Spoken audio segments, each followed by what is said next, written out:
Thanks for what you do with your podcast and all the rest. You're doing a great job. Hope everybody keeps tuning in. You get a lot of good info, a lot of insights, understandings of how to get strong, how to stay strong, how to use your strength. You do a great job, dude. You make things better than they are in real life, I think. If you don't follow Massenomics, y'all do it. Social media, website, everything. Massenomics.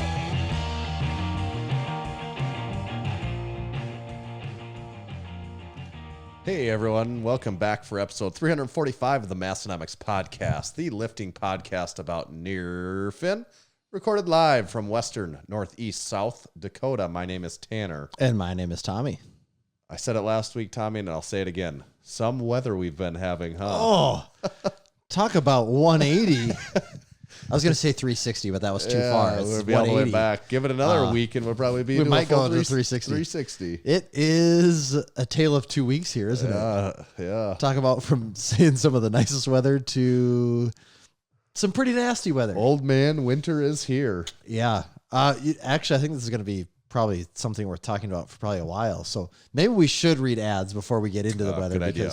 Good idea. idea. There is a lot to cover there. That's a good point. And since we're just getting warmed up, rather than read this first ad, I'm actually going to get a little assistance from our special ad reader on this one. This is the Strength Company. We've set out to build a better barbell plate on American soil. We ended up here at Wisconsin's legendary Wapaka Foundry. With over 60 years of ironworking experience, the foundry had the knowledge, technology, and processes to build our weights to our exact specifications. The Strength Company plates are slim but rugged, smooth but easy to grip, and electro-coated for durability and to look great in your gym. This is the next generation of American iron. Only available from the Strength Company.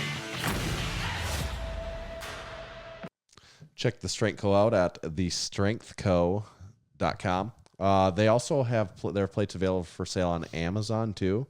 You can purchase them on Amazon. I purchased. You can purchase singles on Amazon too. You don't have to buy pairs. Like you can single plate. You can buy like one plate. Really? So I did. I know because I did it. And if you buy on Amazon, the beauty of it, you get to leave an Amazon review. So I got to go in today and leave a very go-to review of the plates on Amazon, and so that might be appealing to some of you. Worth the price of admission right there. Just you guys just go buy go buy a few off of Amazon just so you can go leave some, or one. Yeah, just that's what I did. Then you can go boost leave those reviews. numbers up. Yep. Yeah. Yep. Hit them up with the 5 stars. That's good. Yeah, so thank you, the Strength Co. And then once you get that plate, make sure you stop by our friends at Texas Power Bars. Buddy Caps first started lifting weights in the late 60s and began powerlifting in the mid-70s. At the time, he was working for Image Barbell, building gym equipment. Around 1976, a local machine shop started making Olympic bars for them, calling it the Image Bar. In 1977, Image Barbell became Champion Barbell, and we're going to learn a little bit more about them later today, maybe. A little bit of Image Barbell action. Yeah, it was then that Buddy started looking at the bars with an intent of changing them for the better. In 1979, Buddy bought his first lathe to begin addressing the known issues. In 1980, his passion, drive, and purpose now had a greater mission. Buddy set out on his own to make what he believed was the greatest bar he'd ever seen and trained with, and the Texas Power Bar was born. It was strong as a house with the best knurling and was maintenance-free. Hundreds of state, national, international, and world powerlifting records have been and continue to be set and broken on the Texas Power Bar. To learn more about Texas Power Bars and buy one of their legendary bars, visit texaspowerbars.com. In the Discord, they were talking about if our lift shorts were on Amazon, and Big Jeff made the comment, I would never buy them from Amazon. That would be way slow. Amazon Prime would be way slower than buying them from Massenomics. Yeah, their speeds are nowhere near what we're at. They can't touch this. They, about the weather, posted something to our Instagram story about the ridiculous ice storm that we just got. It's been crazy, hasn't it? Yeah, and it's funny, Chad Wesley Smith replied on that. He's like, dear God, you know? I'm like, yeah, you definitely came at the right time. I was driving by, on the road here.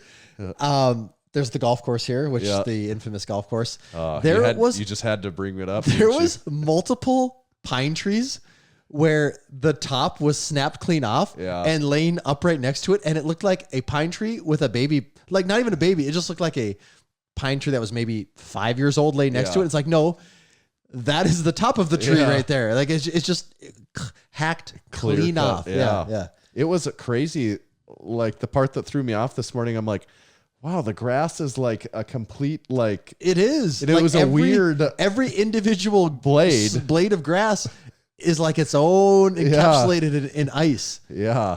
I've seen it before. Like normally when we get ice, I feel like there's enough. I don't know if there's enough snow or something, but it's more of like a sheet. Right. It's pretty even. Yeah. Where this is just like all these like ice fingers coming out of the ground. Really wild. I can't remember ever seeing it like that before. Yeah. And all the trees were, snapped. There was a lot of down trees. And actually, when I pulled up here to your house, your driveway's on a little bit of a slant, not that aggressive. I pulled up and put my pickup in parked, and it slid back all the way to the road. Yeah. And I was like, oh, I'm going to go park on the street. Yeah. I mean, we are in the flattest part of the country, and my driveway has just the most modest incline to it. And you, like my car, my front wheel drive car, you have to make a run at it if it's ever icy. My wife having 4-wheel drive, she's still, you can't take it in slow or the car will start to rock back down. Yeah, I stopped completely, put it in park, and then I was like, I'm moving. And then I'm like, I'm moving quite fast now, even. It'll do that, Yeah, so the weather was, I was traveling, and we were talking about this a little bit earlier today. I was actually on vacation in Phoenix. I was in Arizona. Not as icy there, probably. Not as icy there. And it almost ruins the entire trip when you're trying to come back, and you land in this, and it's because, of course, the airport is 3 hours from here, and it becomes this entire, like, all hands on deck, concentrated effort to figure out how the hell are we even going to get home. Yeah. And the number of times it feels like that. Well, the last time I took a plane, we got stuck in weather in Miami. I think that was in March. Yeah. And we had missed flights. Things were moving, had to spend a night in Chicago just to make the meet, because you're at the meet in, Sioux Falls. You had the booth set up there. Yeah. And luckily for that, I showed up like 2 hours late, maybe. Really, but it was a whole ordeal. Like all the stress, because every time we leave town, there's like some weather event. Typically it's here. I guess sometimes it can be on the other side of it, but there's just this weather event that just throws plans totally out the window. Yeah. Every time that we go to Florida most years, at least once. And like, I don't know, maybe like 4 out of the last 5 times there's been like significant travel issues. And like even one time we had to we're stuck in Minneapolis and just had to rent a car to get back here, because it was like it was going to take like days. It sucked. I know, it's so annoying. It's so annoying, but I guess that comes with the territory of living here, right? That's true. Take with the good with the bad. That's right? That's right. So we got quite a bit to cover this week, don't we? We got a lot of bit to cover, is what I would say. Yeah, it's going to be a real barn burner over here. We do have quite a bit. Seems like it's been a while, but it's only been a day over a week, right? It is funny how once you go more than 7 days, it feels like it's just been too long since the last podcast. Yeah. I'm just looking at our list here, because we didn't even technically talk about our list beforehand. But when you were while you were gone, I set up a booth at a CrossFit competition. There was some Instagram stories that people picked up on that, and it was the craziest powerlifting meet I've ever been to. This is all part of the pivot for Massenomics to become a CrossFit affiliate, right? Yes. That is the master plan. We're really playing the long game, but eventually that's where it's going to go. So I think it was a crazy distance, probably at least like 3 to 4 blocks down the exact same road from Massenomics Gym is our local CrossFit. It is gym. funny that they are on the exact same road as us. They're both on Railroad Avenue, and that's why it's CrossFit Rails. And they do, and that's why it's Massenomics Rails. I think technically they're only 2 blocks away. Probably, because that one block in there is pretty long. Yeah, yeah, that's kind of a weird. It's weird because it's on the railroad, and the commercial buildings there are odd. Mm-hmm. Like some of those buildings are blocks. Like the building we're in you're like, because it's kind of like the same building back in the day, a warehouse district of sorts. Yeah. And someone asked, isn't the YMCA on the same road too? It is. Yes, these are actually directly across the street from each other, because the Y owns the CrossFit gym. Yeah, so we've really come full circle there. It is, where we were back. They invited us back as a vendor, after all these years after we were we so unceremoniously departed the Everyone wants what YMCA they all can't these have, years ago, and then we always knew they'd come crawling back. Yeah. It was only a matter of time. Yeah, it was cool. It was fun. So got to sell some Massenomics gear to quite a few local people that probably aren't as aware of Massenomics as most of you that are listening from all around the country. And to be world. honest, like no one locally is aware of Massenomics as anyone that's listening. You know, Right, if you're listening to this, you right. know way more about Massenomics than anyone locally. than all the people that were here at this local event. Yeah. You did make the comment that people seem somewhat impressed by the actual booth. Yeah, itself. the number of people that were like, "Whoa, I didn't realize like that." They know a lot of the people there know like that Massenomics is a thing. Most of them just know that it's a gym, right? You know, right, to be or fair. that it exists and maybe has some T-shirts. Yeah, in it somewhere. yes. And I think the reaction from many of them was like, "Oh, what? Like, what is this? There's more going on here. Yeah. So it was cool. It was fun, and there was some people doing some crazy stuff in that CrossFit competition. I won't recap it because I couldn't tell you what it was they were doing, but they were good at it. Someone's got to do it, right? Yeah. I got tired just watching them. That's what an old person would say. Oh, absolutely. Yeah, it's when you can say like to every competitor, and they're like, Yeah. But it was a 2-day extravaganza, wasn't it? Yeah, it was Friday afternoon and most of the morning, a little bit of afternoon Saturday. So did you walk away feeling like you really, really got the community by the time you were done? I think I got it a little bit better than I did beforehand. I'd say it is funny though too. I don't think when we stepped away from when we started Massenomics Gym, we're kind of making a joke about it coming full circle. Mm-hmm. But in 2016. Oh yeah, the people running it there wouldn't have been like, "Hey, you guys should come." And also the idea of us like we wouldn't have wanted. We would have been like, "We're not going to no. no CrossFit Yeah, thing." No way. Yeah. Right. And now I'm like, well, I don't care about that. That is a funny way of thinking about it too. That's a little bit of a maturation process, I would assume. I guess probably on both ends, to be fair. Yeah, time heals all wounds, isn't that That's the saying? true. That's what they say. It healed those deep wounds. Those deep are really completely out of the blue disdain for CrossFit. Yeah. I don't know, like out of the blue or just like unwarranted, like secret, seething pain over here. Yeah. I'll be honest. I thought when CrossFit gyms when that CrossFit gym very first opened in Aberdeen, and I think we were still Y members back at that time. I right? think so. Yeah. Yeah. I think so. I remember thinking that will never. To be completely fair, I'm sure I said the words, I don't think that will last in Aberdeen. I would have believed it too, because it's just most people don't like to really train that hard, Right. And also people don't like to pay a lot for their fitness memberships either. That's true. So I'm sure I was skeptical of the price. Yeah, so the fact that our community has 2 of those is kind of mind-blowing. And I think CrossFit was early enough and young enough to say this was in like 2014 or something like that. I was thinking, well, I don't that's going to go away. Like people aren't going to be doing that. But I was definitely wrong about that. Those were still relatively at the early days. Yeah, at least for it becoming as far as the growing enough. stage. Yeah. Like now if someone goes to the gym and you mention CrossFit, for the most part, I think people get what you're saying. Right. Whereas at that time, there was a chunk of people that might have no idea what you're talking about. Right.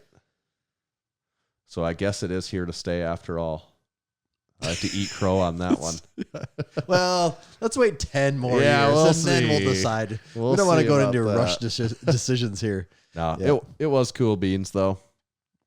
Got to get some of in Massenomics shirts, and a few people even, they had enough money left after paying their membership dues to buy lift shorts. Can you believe that? Those are the wealthy members. Yeah. They're prime demographic there. I was on vacation, Tanner. And North Dakota, it's far to North Dakota. No, I did go to Arizona, and you went to an ASU football game too, I didn't did. you? So I got to see a couple cool things. My wife has a family that lives in Arizona, and her uncle happens to be involved with the ASU wrestling team. And so one day he said, Wrestlers. hey, I'm going to practice. Do you guys want to come? Talking to me and my father-in-law. I was like, yeah, I want to check this out. Were they working on like their entrance music walkouts No, and jumping from the top turnbuckles? They weren't, but wasn't that kind of wrestling they practice? do. So it's cool because their head coach is an Olympic silver medalist. So I got to meet him. It's like, damn, you won a silver medal in the Olympics. Like that's really, cool. really cool, Yeah. you know? And it's D1. It's a big D1 school. And they do have some guys that are like freaks. Yeah. You know? Yeah. You're watching and you're like, damn, you, like when we say like, you know, you're built different, you guys are built different. Yeah. Like there was one guy and he goes, I'm like, how much does that guy weigh? He goes, like 205 pounds. I'm like, we weigh the same? Yeah. Because he looks like he weighs 50 more pounds than me. Right. And he probably has 50 more pounds of muscle. Like that is the difference. But so I got to see the. Did you get in there and show them a few little moves? Actually, it was funny when I was there. They were playing like handball for warm up. Okay. And I was like, oh damn, if this is wrestling practice, sign me. I'm like, I'd be all for this. But got to check out the wrestling room, and for them, they have some like they had like a rogue rig and some like basic cardio equipment, like some really basic stuff in the wrestling room with them. But then he showed me the weight room that I believe it was track, wrestling, and basketball use. Yep. And it's really cool because when you open up the building here, it has a wall of guys that played basketball that now play in the NBA, and they have this huge picture of James Harden on the wall. Oh yeah. And and then just like they have a plaque for every guy that's the beard. Yeah, for every guy that's made to the NBA.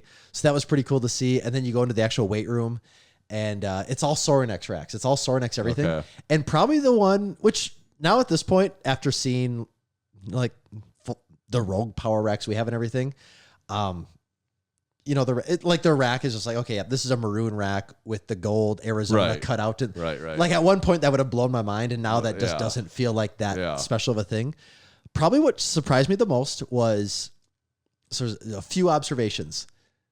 I think every rack in the building that I saw had an Elite FTS safety squat bar on it. Okay. That was like standard issue. That was everywhere. I probably counted 15 to 20 Elite FTS prowlers laying around. Those were everywhere too, inside and outside the gym. And I don't know if I saw there was probably one somewhere, but I don't know if I ran across a single bar that had center knurling, which also kind of shocked me a little bit. Like Olympic bars. Yeah, like that just seems very weird to me to not see center knurling on a bar. Did they have any Thompson fat pad on the? I didn't notice any, but also we weren't in the weight room that the football players use either. And he said, so this was game day. He said, if it wasn't game day, I could maybe get into the football weight room, which he said is absolutely insane. But he said, given that it's game day, that whole area is kind of just like off limits. Yep. But it was pretty cool. And also you go into this weight room and you have guys that run track and also like 7-foot basketball players. It's just funny seeing that size difference in there, you know? So that was... Old Sun Devils. Right? Yeah, that was cool. We got to do that. And then later that night, we ended up going to an ASU football game. Was that pretty cool? It was really cool because for several reasons. Like we had some pretty decent seats, and it's so weird there. I've never been to like a big D1 football game. You said you've been to a couple, haven't UT, you? Texas, in Austin, when they played Oklahoma State, I think when I went. So that was cool, and that would be really cool. Yeah. I mean, it was packed. I don't know what that stadium holds, but it was not an empty place to be had. Mm-hmm. And so for this, like, so in Arizona it gets dark at like, I don't know. I guess now here it does the same thing. It gets dark at like 5:30, 6 o'clock, which seems too early, but. It's that damn daylight saving time. It is. Abolish it. So it was nice. Abolish slavery too. All of it. Abolish all of it. It's so weird because to me their campus feels like it's almost in the middle of a downtown area, which it's not. But there's like skyscrapers and there's their campus and the football stadium several blocks away, and you're going across these streets. But we got to take one of the golf carts from like the wrestling area and drive it all these city blocks, like right to the front door of the stadium and get off, which was great. Yeah. Didn't have to walk through anything. But their football team hasn't been too good lately. And so they were saying, even known, yeah, we went with the rest of their family, and they're like, there's probably not going to be a great turnout. Like there hasn't been a lot to be excited about, but it was completely packed. And I don't know if it was like it was a night game. You said it was a night game. I bet that they said most of their games are night games because of it's hot. how hot it is. Yeah, right. but it was totally packed. So I wasn't expecting that. No one there was expecting that. So that's really cool when you have a full house. UCLA, they're playing UCLA, and UCLA is ranked like 10, I think. So maybe that helps too, that it's a good team in town. But you do just forget how much of a spectacle like big time sports are with the fireworks and the pyrotechnics and like all of the sound and events and everything. It was really fun. Also, them being just such a hot area for airplanes, like I don't know if there's ever more than 2 minutes that go by where there's not one or two airplanes directly overhead. Yeah, so that's kind of cool to see too. But it was. I mean, they end up. I think the final score was like 50-32 or something. A lot of scoring. So it was a fun game to go to. We had a good time, but ASU did lose in the end. I think friend of the podcast, Jim Wendler, former fullback he played at ASU, ASU, didn't he? Yeah, did you see any Jim Wendler I didn't. paraphernalia there? I did not see any. He must have missed those. I was not looked hard enough. I forgot the James Harden. I don't know if I would until I see the picture on the wall. I forgot about that too. But yeah, I was pretty impressed. It's quite the facility, quite the area they got down there. There's a lot going on. Would you give it a couple cool beans? I would give it a couple cool beans. Was it hot or? Was it actually, decent, the day we landed, I think it was like 58 degrees. It was very cool. The hottest day was maybe. They probably were saying, "Geez, some weather we've been having." That's what I said. I think it was warmer than this at home, like when I left. But I think the warmest day was maybe like 80, 82. So it was pretty mild all the time. It was quite nice actually. Someone said something in there that reminded me. Someone was making a joke about the CrossFit place, and they came up to our booth and say, "You guys got anything that says Rogue on it?" You know, because they're like, it's CrossFit people. But I was going to ask you this: what brand do you think at this CrossFit competition did I see by far the most of people wearing? T-shirts and stuff like that. What? Okay, like an equipment brand or just like a brand? I'll just say brand. Like what was the hot brand for CrossFitters to be wearing?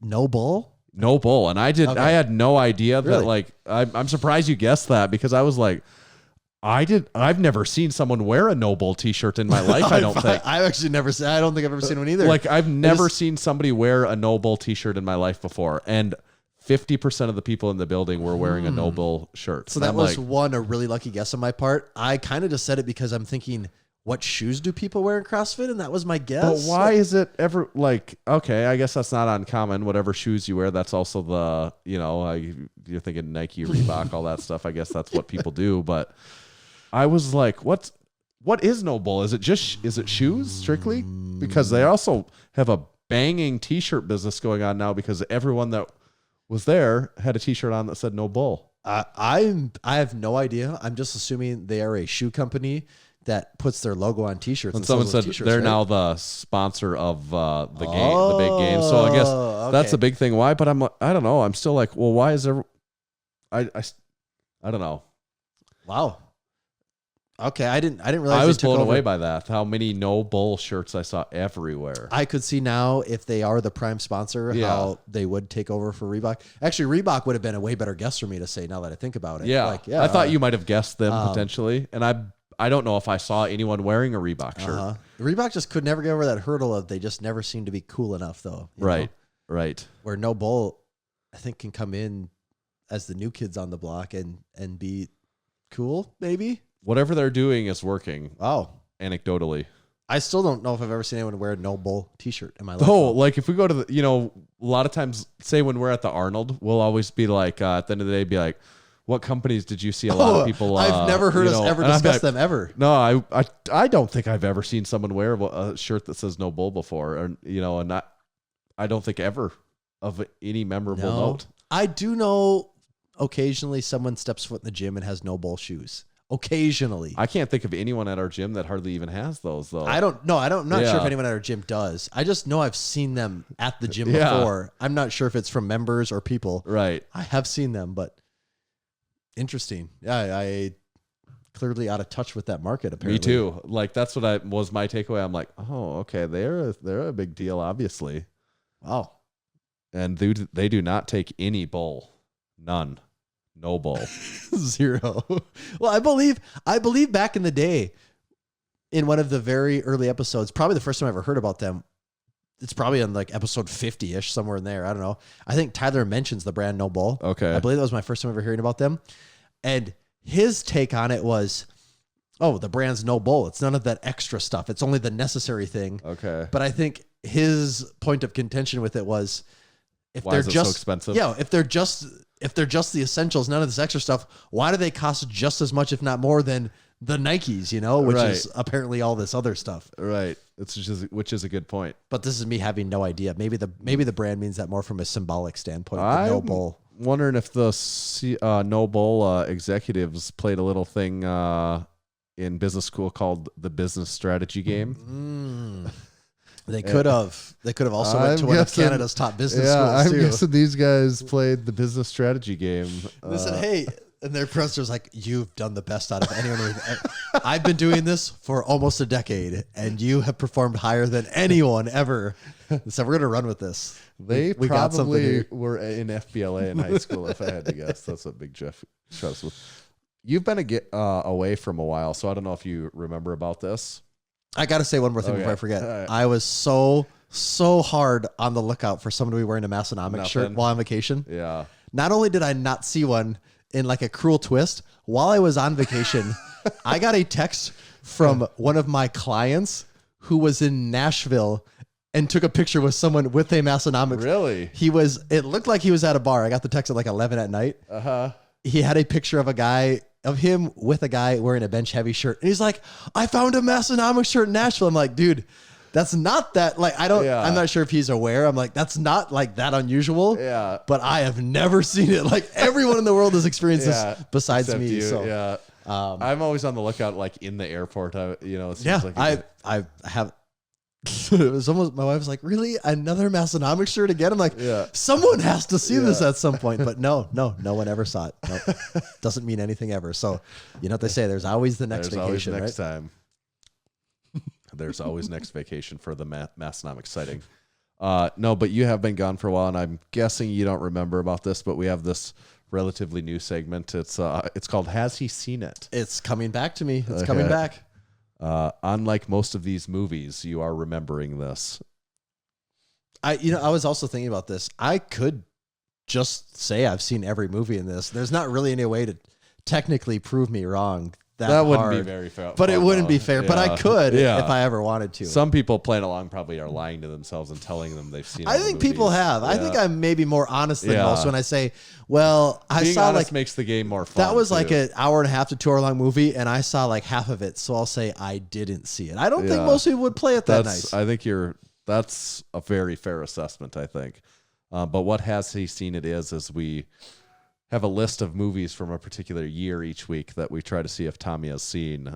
This started because we at one point in time found out that it didn't seem like Tommy had seen very many movies, so we're really putting that to the test. Although last week, 1993, he had seen quite a few of the movies. It's because I wasn't allowed to watch movies until I turned 4. And after that point, I thought, well, there's no point in catching up on old ones. Well, so. here we are to 1994, so we'll see if that's true. And this first one is not a part of the game. How many movies are we talking? We're doing 7. Okay, 7's going to be kind of the standard. I'm going to say, because I'm kind of riding high from last week, I'm going to say I'm going to guess 5 this week. That'd be a good one. Because I had 5 last week, didn't I? Yeah, 5 out of 8, but we're just down to 7, so that would actually be better. I'm going to go with 5. I'm going to go with 5 again. And the first one is not. This is just a bonus one that's not a part of it. Because the answer. So there is still 7 outside of this one. Yes, because this one is not a actual. All right, this is not a graded one, because if there's a person listening to this that hasn't seen this, you're putting the pressure on me already. No, I know. I'm saying if there's one person listening to this show that hasn't seen this movie, I'd be disappointed. From 1994, Dumb and Dumber. Oh. Like, do you think how many people do you think there's anyone listening to our show that hasn't seen that movie? I've actually never thought about that there's actually people out there that have never seen that. That would be a weird thought. Could you imagine if you met someone and they said they've never seen it and you're like, "Oh, we're going to watch it together for the first time?" I would not believe someone if they told me that. I wouldn't either. Could you imagine someone not having seen that movie? And it's funny you say that, because while I was on vacation, this came up. Someone was talking about Dumb and Dumber, and they're like, "Oh, is there a time where that movie could come on and you could just be like, nah, I don't feel like watching it." Yeah. Like it's always good every time. Yeah. Yes, it always is good. So I didn't include it because it's such a. It's like that would have been too much of a softball. Yeah, that's too. It is too. But yeah, I agree. Has to be mentioned. Okay. We might start off on a bad note on this one, but I think you'll pick up some speed. I think you'll pick up some speed as we go here. Yeah, you'll pick up some speed. In the next little bit here. So overrated or underrated? Or wait, wrong game. Have you seen it? Have you seen it? Angels in the Outfield. I have not. Yeah. Sports movies. You're almost going to get me every time. Sports movies don't really do them. Could have went, and I was torn between whether I ask you Angels in the Outfield or Little Big League. I have seen Little Big League, and that's the Minnesota times. Twins one. And then I thought, I think Angels in the Outfield was the more popular movie. Yeah, I wasn't think sure. It was. Yeah. I think that was the bigger Disney movie. I think so. I think Little Big League is a much better movie. Yeah, and I honestly hardly remember Little Big League like at all. Yeah, I liked it because it was the Minnesota Twins. Yeah, and I think around here that carries probably more weight than in other. They go to parts of the Valley country. Fair, Yeah. and we're all like, yeah, I've been there, Yep. So Angels in the Outfield, you have not seen it. I kind of figured maybe you have. I know for a fact I've seen parts of it, but I'm not going to count that. I know, like they help pick them up. And they catch the ball. Yes. Okay, Yeah. I didn't know there's if I was. angels. I didn't in know if the I was outfield. imagining some of that. Okay, have you seen it? 1994, Pulp Fiction. I've seen Pulp Fiction a lot of times. That's I figured that probably was a yes, in. kinda. I mean, I shouldn't say probably. It is one of my top 5 of all time. Very, very good. Yeah. All-time classic. 1 out of 2. Have you seen it? Clerks. Yes, I have seen Clerks. I figured you've seen that Clerks too. 1, Clerks 2. What was the most recent one? Was there a Clerks 3? Was that the one that came out in like 2006? Or was that Clerks 2? I can't even remember now. Yeah, I don't know, because the first 1994. Was the first one all in black and white? I don't know. Okay. I don't think I've seen the original Clerk. I mean, I have seen parts of probably all of those movies, but I've never watched an entire one of any of those movies. Yeah. Like, that would be a no for me. To me, it was around that time where probably 2003-ish when Jay and Silent Bob strike back. And then there was like, oh, I've seen that. These guys have this whole like universe like, what of is movies? these other things? Yeah. Oh, these Right, guys. right. And that's where you kind of start digging back through some of that. So you're 2 out of 3. Yep. Let's see here. I gotta double check something.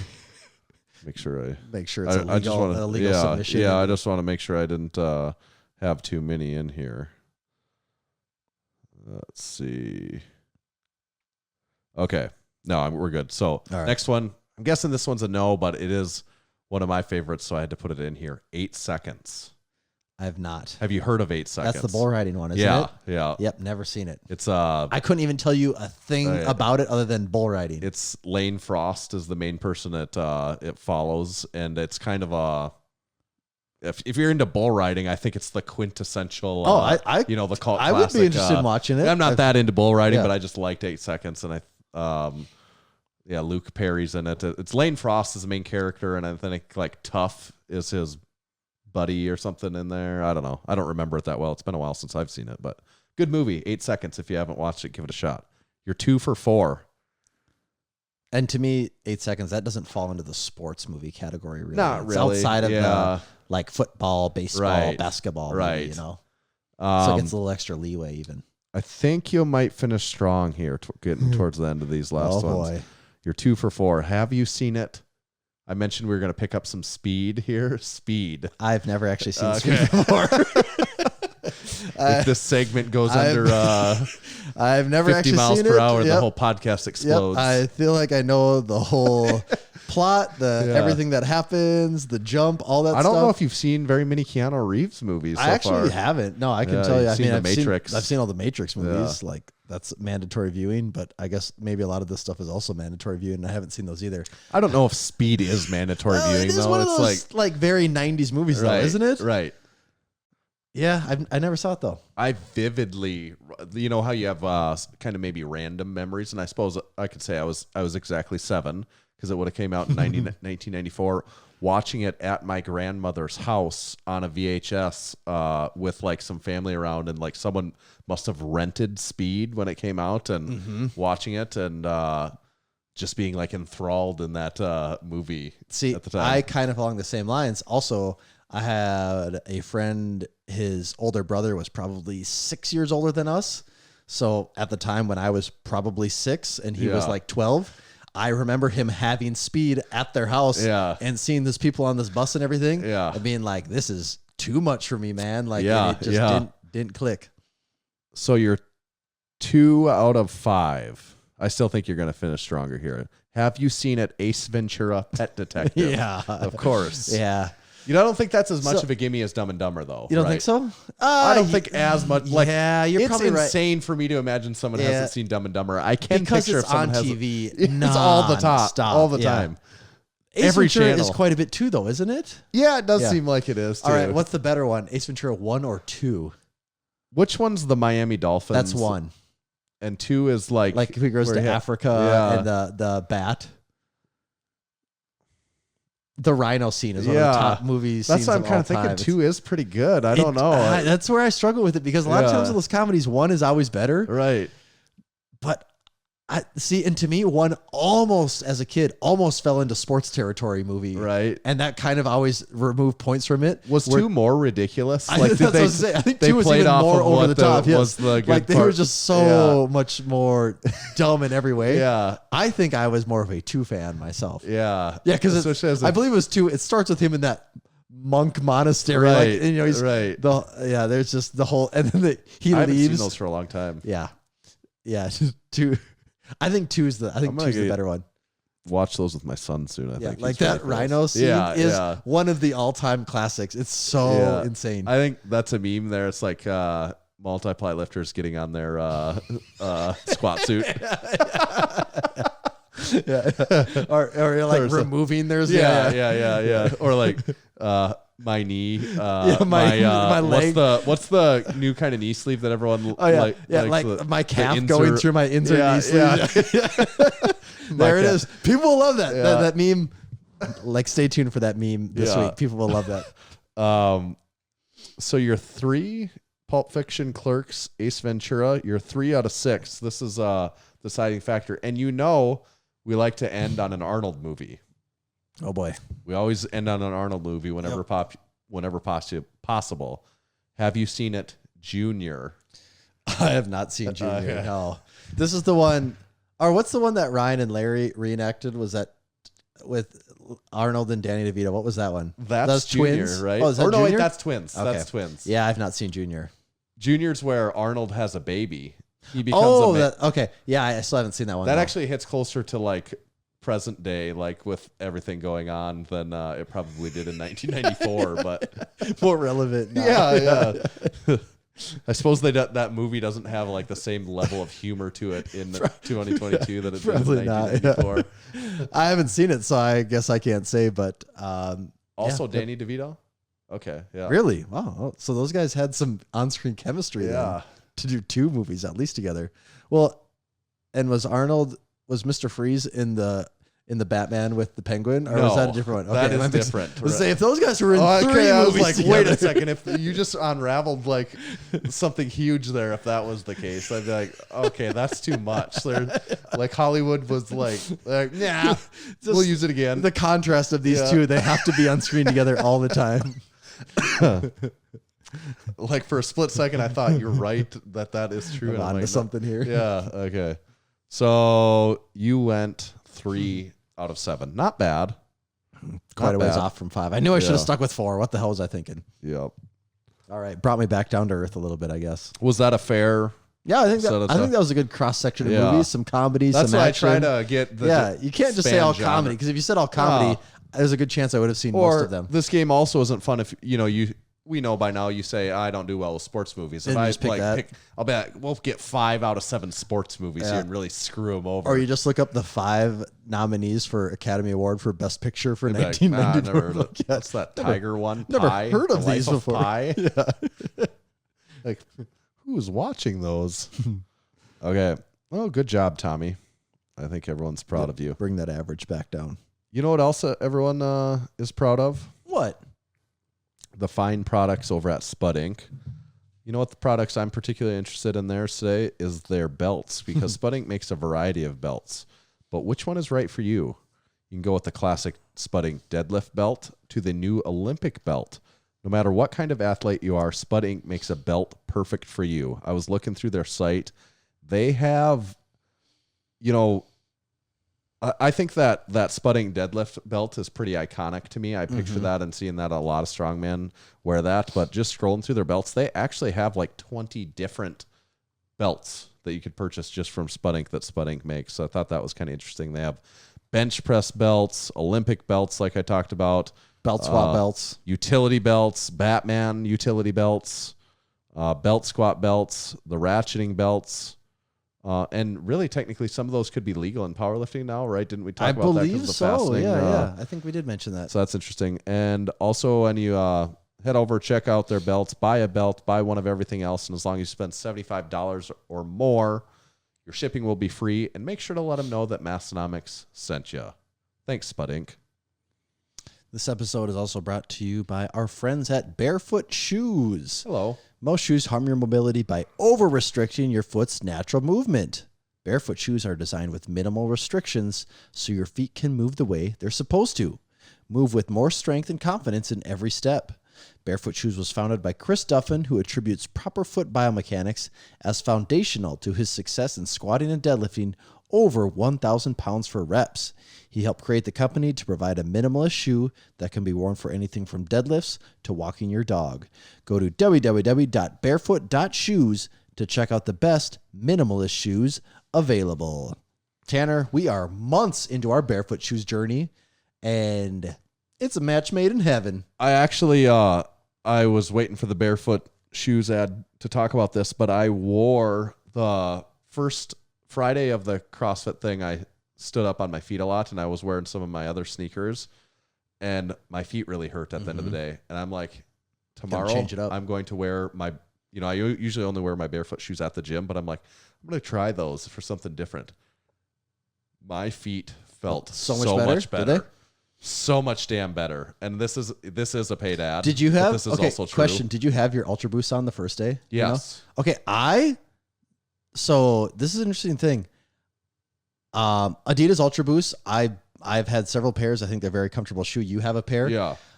I think Ultra Boost standing in place are one of the worst shoes. I don't know if it's like the level of squishiness where your feet like compress in and that like the way your foot squishes in, that it almost like pinches around your foot a little bit. Right. But I agree, like in place, they suck. Like they don't feel that good. Like going on walks and everything, they're fine, good. whatever you're moving. And maybe it is just a different type of shoe is needed for in place, and the barefoot, like the width and just the compression and all that. The helps. width really felt like it was helping me a lot, where I could just like sit there and my foot was I could feel my foot like not being restricted, not restricted at all. Having proper foot biomechanics, would you say? As the ad reads. So, that's just that's just straight up truth that I'm like. But now I'm like, well, damn, these are my gym shoes. I know you can't have. Well, now now you just gotta get another pair. Well, I know that's why I'm like, I gotta get probably get it a second pair. That's it. Well, and if you're interested, use code Massenomics at barefoot.shoes to save 10% on your next order. Barefoot Shoes. They're great. They're great. I'm just waiting for them to be like, don't hey say, guys, you can't say that they're great. Frosted Flakes is kind of getting mad that someone brought it to their attention. Can you guys not say the they're great thing with our ads? We came up with that slogan, not Barefoot Shoes. So someone asked about a can. No can tonight. Tommy's just drinking a glass of water. Like I said, I was gone. Yeah. We recorded last week. I was gone the next day. I haven't gotten to the grocery store yet, so still no cans in this house. I do like Big Key's comment in there, though. He says, Arnold is greater than The Rock. DeVito greater than Kevin Hart. Oh, yeah. I think that's like absolutely true. I think so. Should we do? They crawled so those guys really could run. Though? Yeah. And also, I think Keith asked if I had watched any movies since the segment started. I would like to reassure you that I have not watched any movies in the last several months. So. Okay. Let's do a supporting member segment real quick here before we call Big Efren our guest, because we did have some good supporting member worthiness. This is a segment each week where we have these supporting members that support the podcast by signing up for our supporting memberships, which you can all do on our website in our shop. It's right there, conveniently located, and we have different levels of supporting memberships for whatever you're interested in. We had several new ones join up just this month. We were talking about some of our new friends that we've got, and you can get things like discount codes, early access to new drops, special sale items that only you guys are finding out about. Probably the coolest part is you get access to our Discord where you can talk to all the other supporting members. And watch the first half hour of this podcast live. And chat with them live like the crew is doing right now. And then we give back to them each week in this segment. And some big stuff going on. First of all, happy birthday, Big Nate. I think. Big Nate, happy birthday. Then big Matthias Cash. Pretty crazy stuff here. 164 body weight. Competed at powerlifting meet. 590 squat. I'm pretty sure this is USAPL meet. 590 squat. 347 bench, 667 deadlift, Damn. a 1603 total, 9 for 9 in the Massenomics singlet. Oh, that is serious. That's some serious lifting. At 164. That's some great lifting. I know, that's freaking strong. Wow. Quit making us all look bad, No dude. kidding. Like, slow Tone it down, down, man. yeah. Yeah, save some for the rest of us. What are you trying to prove here? Wow. Then big Eric T, who was just at Massenomics Gym not too long ago. He hit his 485 squat and a 429 bench, which is a national record for his master's class. Nice. And a 535 deadlift for a 1450 total down in Iowa. Good stuff. Also competing with big Eric There's T. more? Yeah, big Eric T down in another Iowa longtime crew member, of course, Big Jen. They had a picture together. Also, pictures are mandatory if you're to get together with any other Massenomics crew. We do need those pictures. Pics or it didn't happen. Yep, exactly. Yep. Big Jen hit a 209 squat, 126 bench, so close to that wheel benchmark, and then a 281 deadlift for a 616 total. And she did that with that squat was a PR, and she finished first in her hashtag Masters class. Does it get any better? No, the Masters crew was just taking medals by storm down there in Iowa, weren't they? They wanted all of them. Yes. So congrats to you two. And then second Big Matt Cesny. He's a part of the Wolfpack crew, which is those that compete or that train conjugate and that possibly sometimes wear equipment. That is, I think, the self-proclaimed, is it the Discord crew Wolfpack? I believe so, yes. Yeah. So Big Matt hit a 520 squat, 295 bench, and a 520 deadlift for a 1335 total. And he said those were all individual lift PRs and, get this, a 69-pound total PR. Oh. What do you say about that? Nice. Nice. Can't write that stuff. That's No. just... And last. Oh, there's Yeah. more? Big Dalton. He went down from a 275er to a 242 weight class. Okay, so we're getting trim. Yep. Getting cut. He got a 1280 total at the drug-tested Indiana State Championship. He got first place in his weight class. I said it's just me and two other people, but he still got first. Hey. Yeah. And he qualified for drug-tested nationals. Big Dalton. Awesome. A lot of crazy stuff going on in the crew. The crew is living it up out there. Yeah. Man, I go on vacation. Everyone's out lifting. It makes me feel like I've been slacking off. I got to No get in the kidding. gym here. And then Big Flying Ryan had his Juggernaut. Did we do the Juggernaut ad yet, or we didn't? No, do that yet? maybe we'll save that. Yeah, that'll give us something good to talk about. We should probably get our guest Big Efren on the horn. Then. Yeah, I think so. We should probably kick off these old Discord. All right. Bye, Discord. Members. All right. Hopefully we didn't keep them waiting too long. I told him, you just hold your horses over there. We got supporting members to support over here. Important people. Yeah.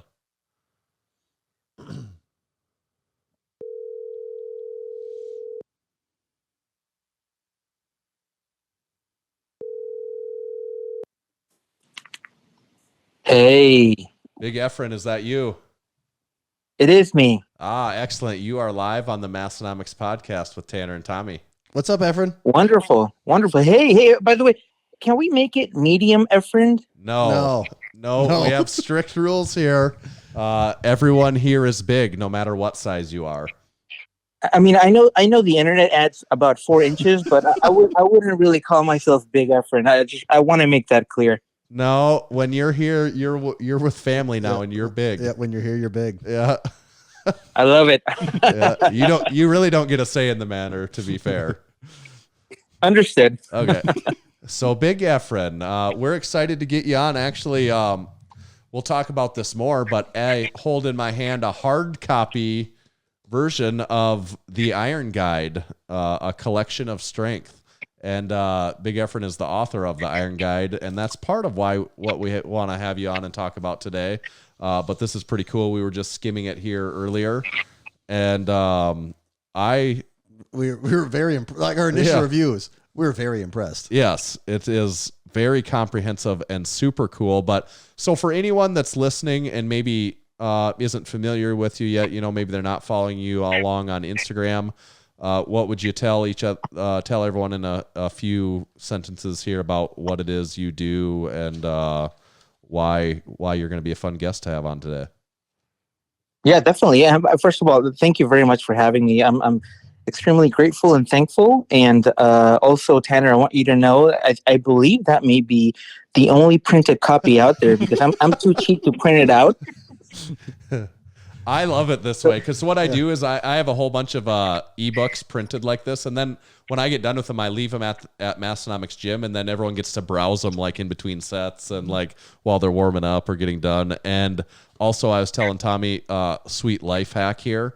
I can put this out on my desk at work in my office in my day job, and people walk by and they're like, oh, he's pretty into whatever he's doing, he must be really really hitting the work today. And it's like, nope, I'm reading Efren's the Iron Guide right here, but you don't know the difference.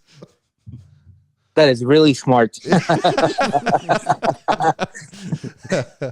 That's a good life hack. I've got a whole bunch of work hacks we could get into someday, but we'll talk about Efren now. We'll talk about those later. Definitely. So to answer your question, essentially, I'm basically a guy in a gym who became really obsessed with ultimately making my gym my own. Right? If you go back a few years, back when prior to the pandemic, and I think a little bit, home gyms were a little bit of an afterthought when it came to custom work. Right? Obviously, Rogue and Sorenix and all the different brands out there were making kind of big rigs. But I actually kind of remember back then reaching out to a few of the big companies about helping me build a new custom weight tree. And at the time, everybody turned me down. In fact, some of the bigger companies were telling me like, well, custom's not really our thing. We don't really do home gyms. Fast forward 6 months later, everybody was apparently big into home gym custom work. But at the time, everybody turned me down. And so I took it upon myself. I don't know if it was basically pride or me being just too full of myself thinking I could do everything. So I'm out there, going to local shops and creating things and painting and drilling and grinding and doing all kinds of crazy things. And I just got really into it and really addicted to it. And at the time, some of the Facebook groups and other social media groups out there, everybody was very supportive, and everybody was essentially learning from each other and growing in the community. Obviously, at the time, there had been, years back, a home gym community, but it was really, obviously, as we all know, that's when it exploded.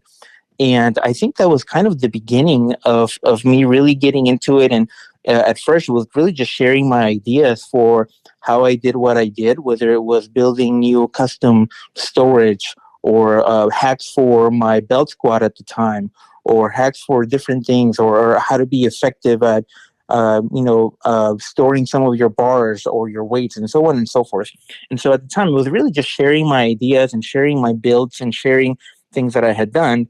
And of course, building upon that, it just became crazy, right? Obviously, over time, I started doing the chrome, and I became known for that, and I became known for the really big builds and the gold Cadillac bar and all the crazy things that I eventually overdid. It's almost kind of like a game of myself trying to top myself.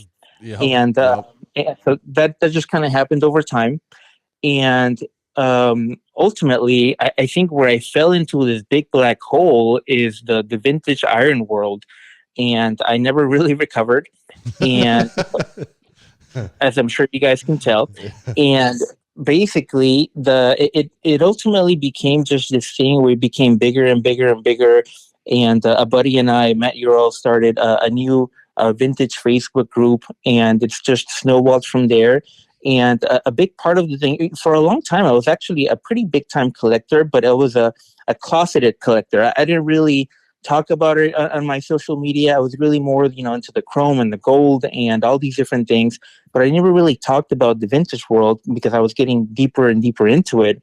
And as I got more and more serious into it, I started, sharing a little bit here and there, see how the public would take it and how my friends and everybody would take it.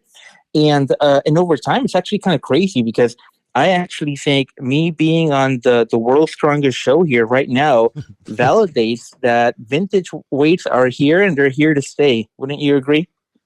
Absolutely. Yeah. It's really cool. I think that's first of all, that's a really good summary of what you got going on there. And I've got a lot of questions. I think this is I think you are super interesting. Yeah, there's a lot of ground to cover here. Yeah. And one thing I'm wondering, you're talking about the what you did, like the gym hacks when you're making stuff, building. Like, did you have any background outside of lifting stuff, like as a maker or doing that stuff, or did you just get into that just through gym equipment, or have you done stuff like that in your other world before? Not at all. Okay. I actually, in my call it my normal professional life, I make a living in technology, in the technology world, right, for a corporation.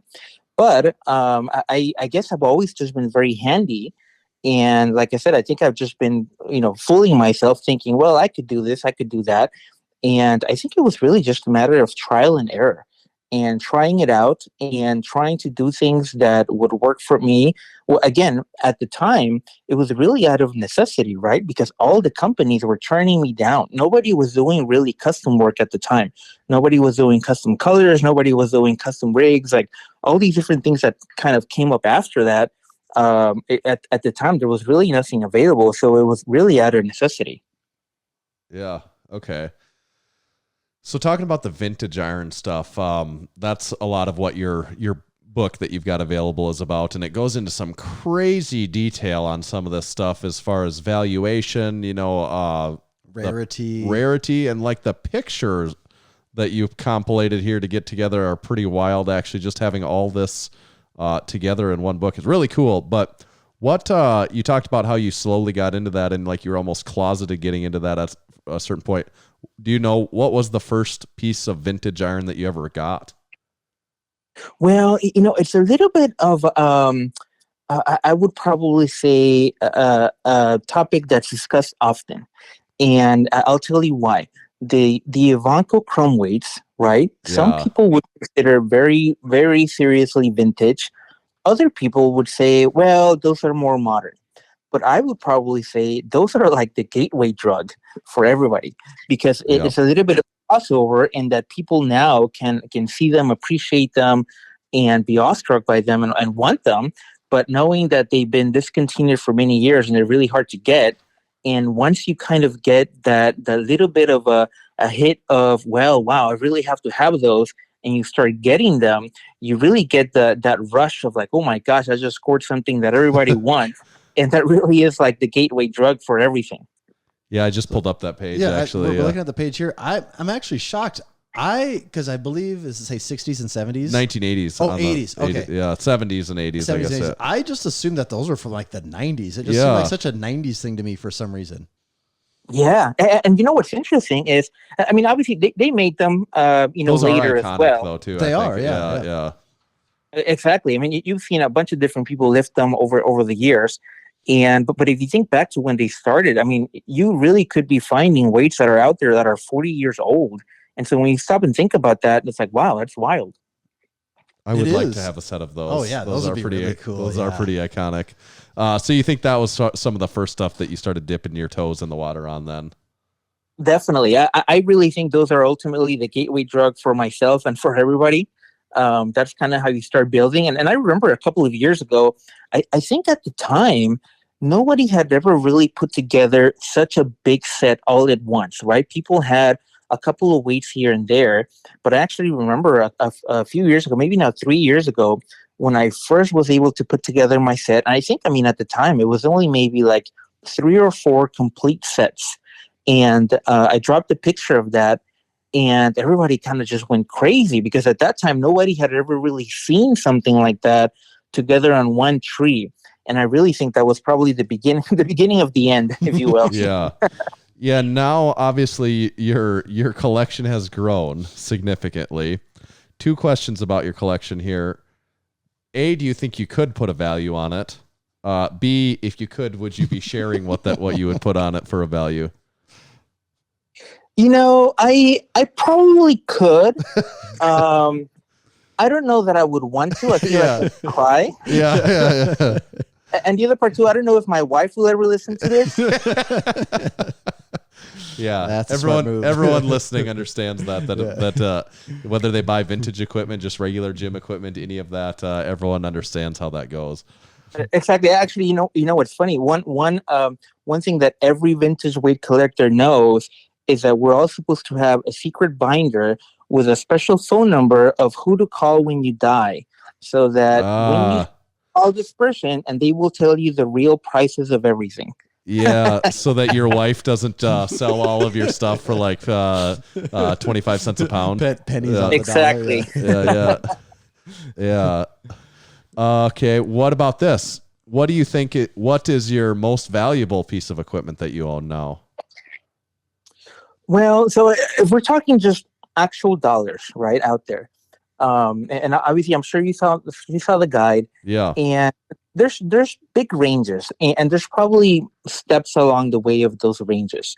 You can go, obviously, I'm sure you guys are all familiar with, $1 a pound, $2 a pound, $3 a pound for different things. But as you keep going up there, the range of, the older Yorks or the Jacksons or the Zoovers or all the different things, it's really the whole pound thing goes out the window. Right. And it's really about dollars. And in some of those cases, thousands of dollars. So just to give you an example, the last few pairs of some of the big Zuber weights have gone for really big money. I believe some of the really heavy weights recently have gone for between 18 and 20,000 for a pair of those. For like a pair of 45s of the Zoovers, is that what we'd be talking? Yes, a pair of the pair of the 50s, because back then. Oh yeah, sure. Yeah, they're 50s. When the Zoovers when they made them, they felt that they didn't really want to do math, and so they did everything 50, 100, 150 to make it easy for everybody, and it's kind of cool. But yeah, those are really expensive, and it goes from there, right? There's different really expensive Yorks that are from the 30s, and different Jacksons and so on and so forth.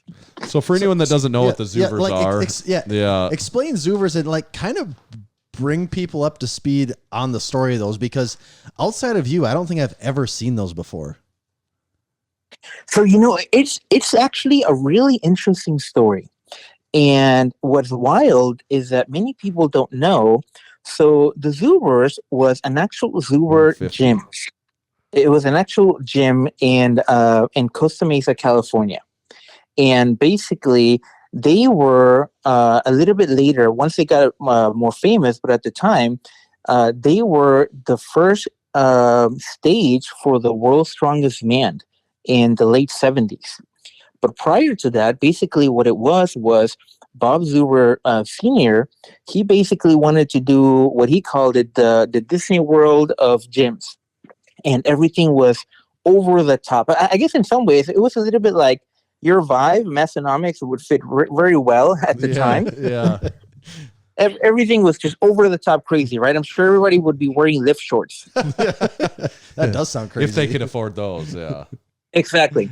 And so they had, 1,000-pound dumbbells and crazy racks and crazy weights. And that's how he even came up with the idea of, well, I'm just going to go ahead and do my own weights and do crazy amounts, right? 150-pound plates.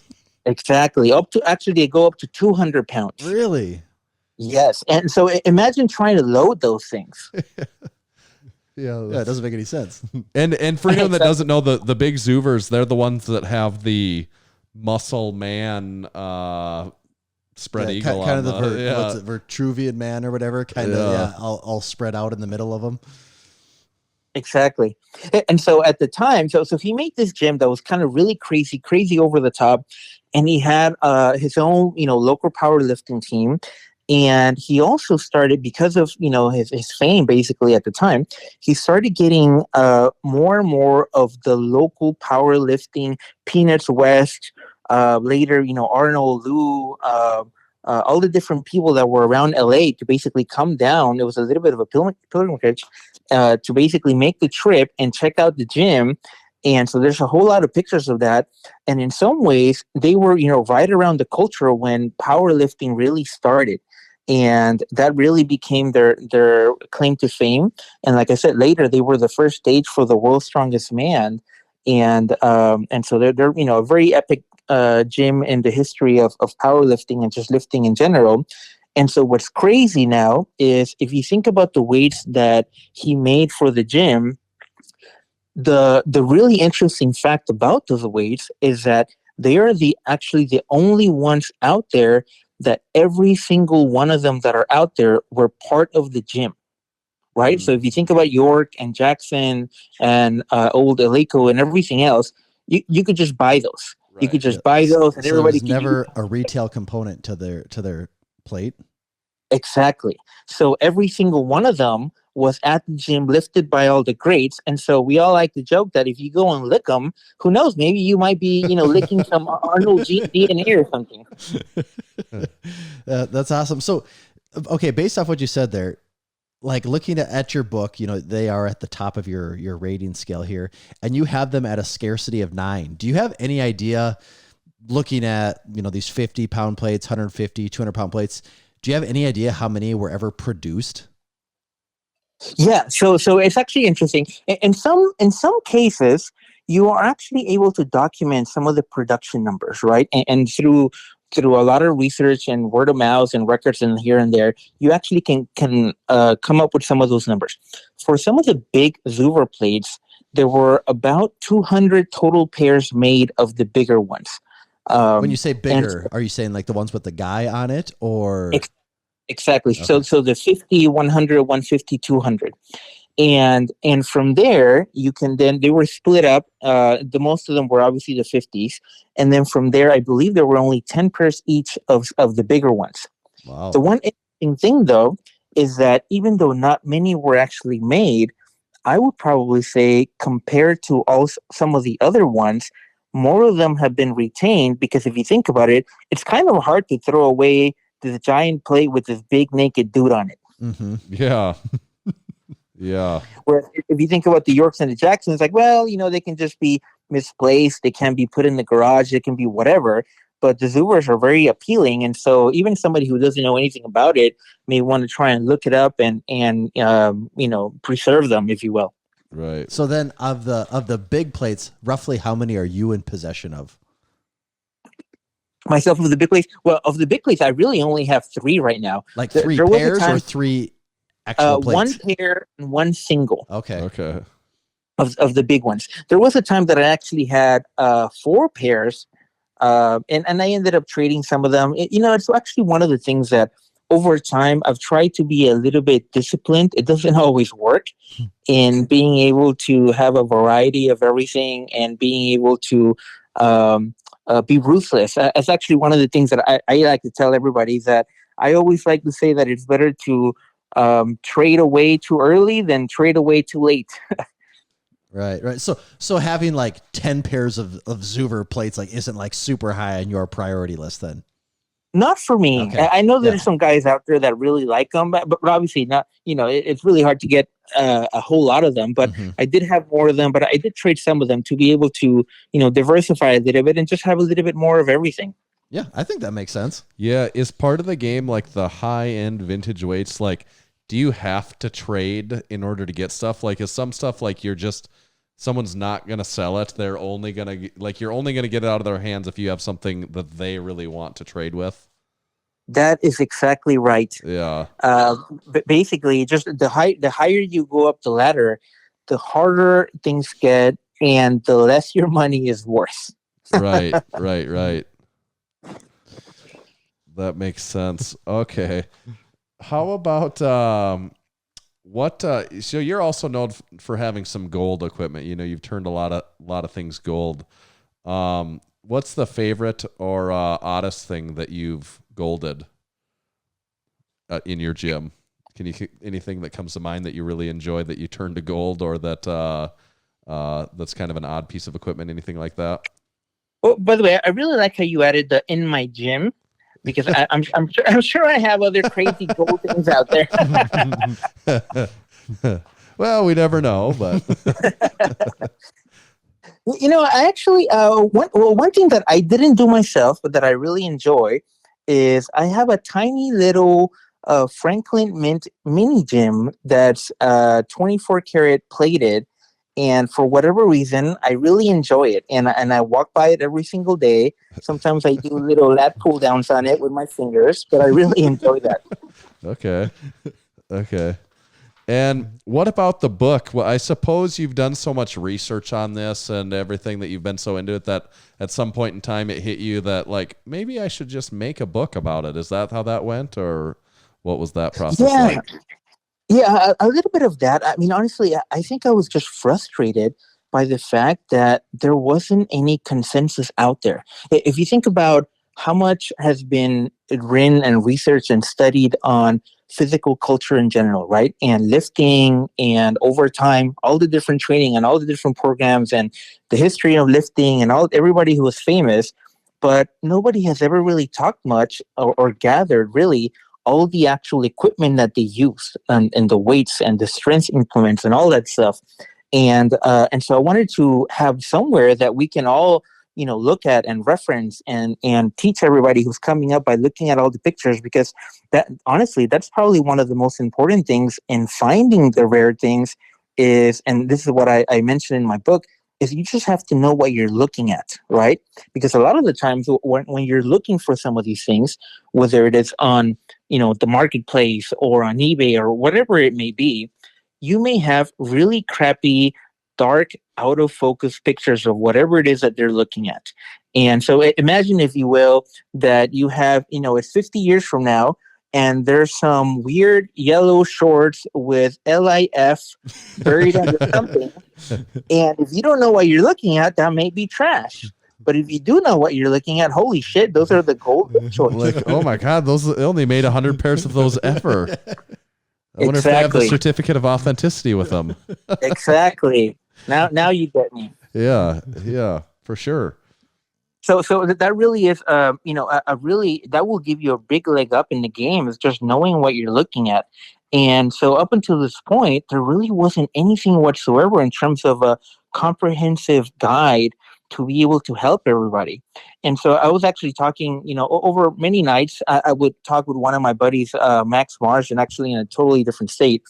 And I would basically complain to him that, you know, there must be a way to be able to compare things, right? And being able to figure out if, when you're buying or selling or trading or whatever, that you're having a fair deal. Because at the time, I mean, it kind of makes sense now what I did in terms of my ratings and what I use for my ratings. But if you think about it, like, none of this ever existed. And so prior to us being able to rank these and have something that people could refer to, there was arguments every single day about what's worth more, and, you know, what should be up there and what's not actually valuable, and why isn't it valuable, how much of it was it around there. And so even just creating this rating system was probably the biggest breakthrough, and really probably the biggest thing that people were throwing tomatoes and stones at me, because, for one, it's a little bit of a taboo in terms of putting prices out there, right? Because if you think about it, what you want to do, the goal for everybody is to be able to pay and find things in the least amount of money possible. Right. And so when you're putting out there that, like, hey, this costs $1,000, like, well, shoot, somebody who's reading the book now is not going to just put it up in the marketplace for $10. Right. Thankfully, you know, some of those, a little old lady who just happens to have some weights out there may not be looking up in the internet and looking some of those different things. She just wants to get it out of her hair and maybe sell it. And so somebody is able to get it and preserve it, and and give it life. So that obviously still happens. But in the beginning, it was definitely a lot of hate in terms of actually publishing something that was able to put down values and put down dollar amounts to everything. But I think now over time, people have seen, the community has seen the value of it, and it really is a great community. Everybody collaborates, everybody supports each other. There's definitely a lot of competition, but it's a really good community that we have out there. So when you were putting together the rankings, you did say that there was some pushback on some things. Was there any like particular item that was more controversial than others for your ranking, where people didn't agree with where you had it placed? What's interesting is at the very top, not that much. And it's one of the things that, I spent many, many months looking over the numbers and spreadsheets and looking over the research and looking at the data of, auctions and how people were talking about it and how people were feeling about it. And so for the most part, the top wasn't very contended. But towards the bottom, there's actually a few weights out there. You may or may not be familiar with them, but one of them is the Schiffler Eagle heads. And they actually have a very interesting design on them, like a big eagle.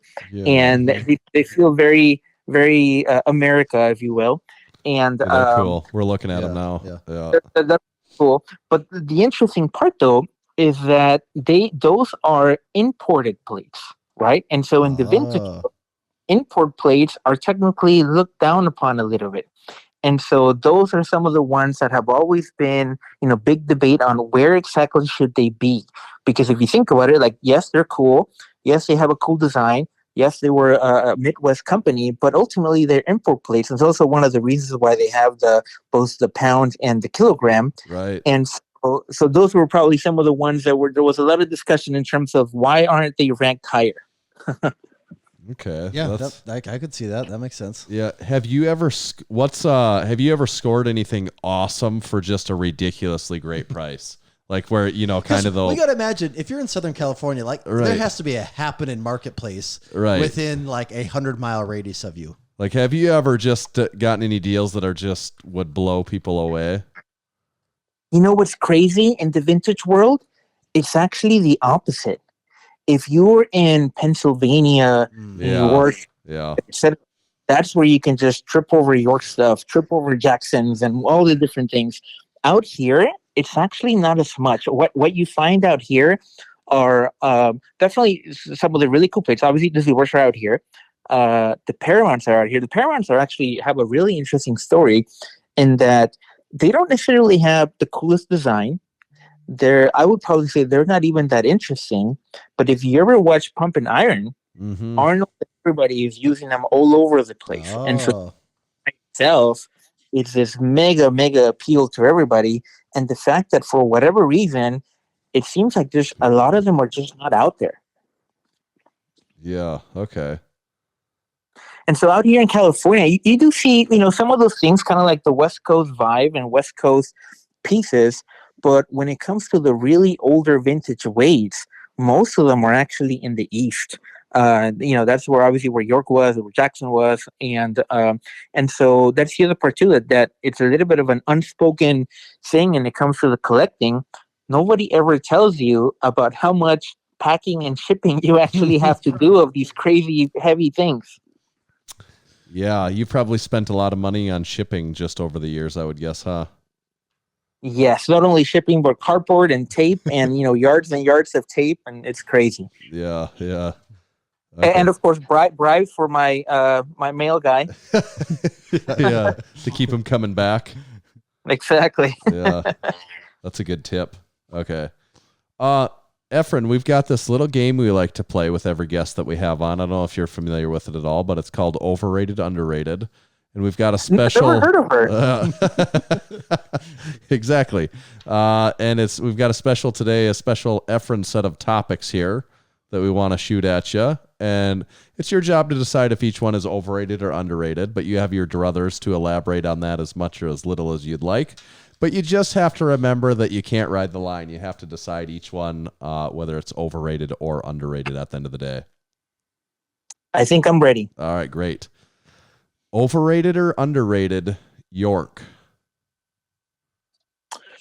I think they are overrated. And let me tell you why.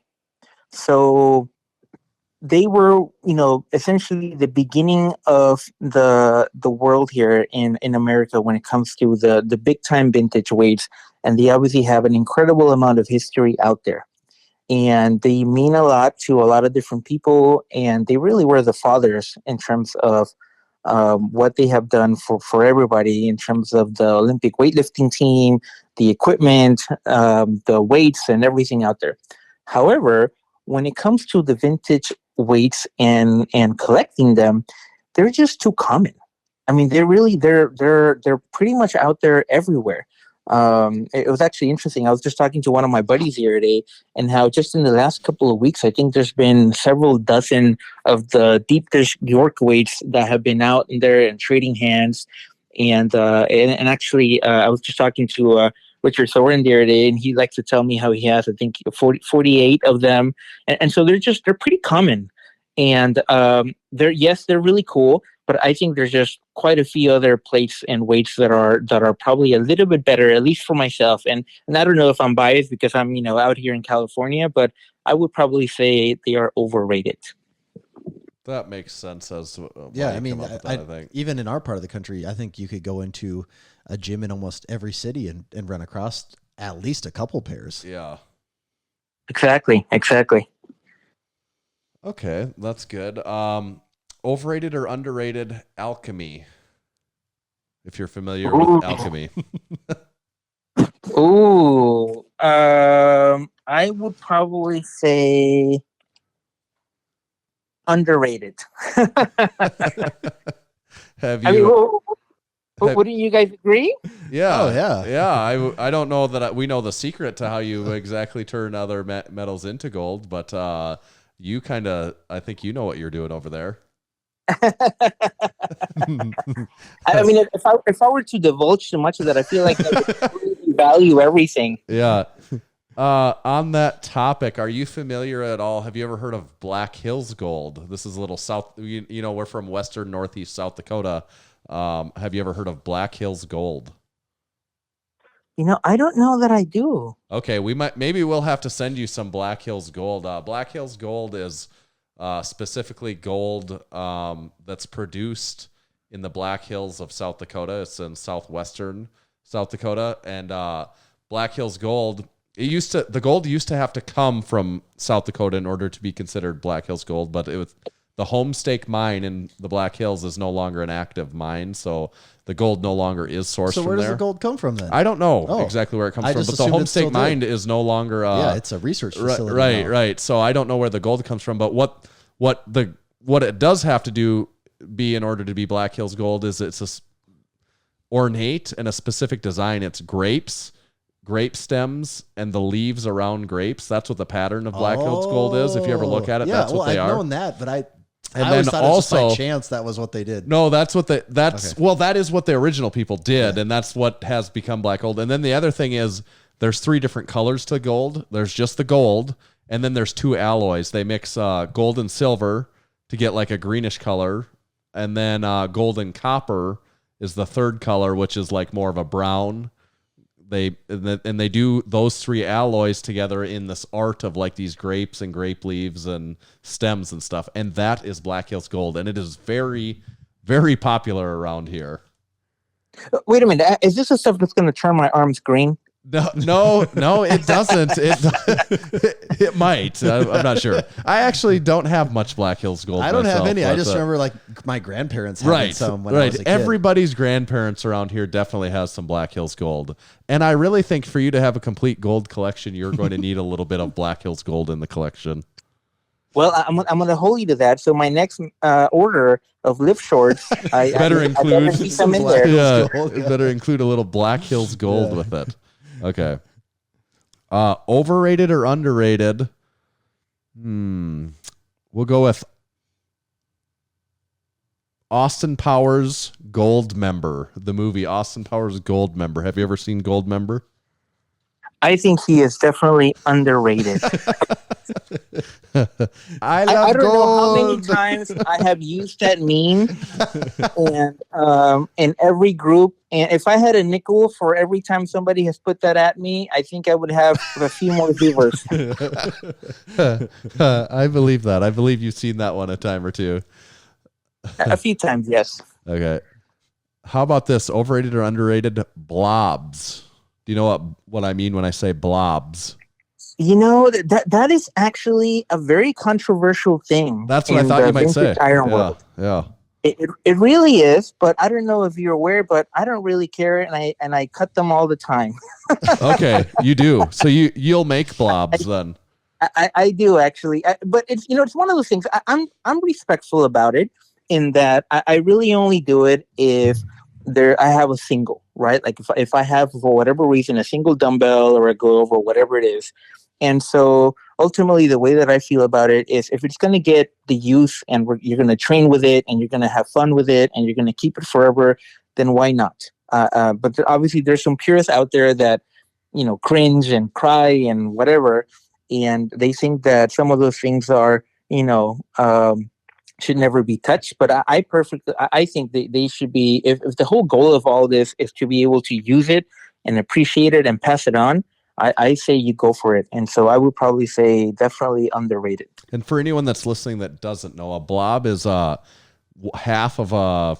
The ones we have are all York round heads. We have some blobs Dumbbells that are of half of a dumbbell, and I mean, are they traditionally made from Yorks then, or do people make blobs out of other dumbbells too?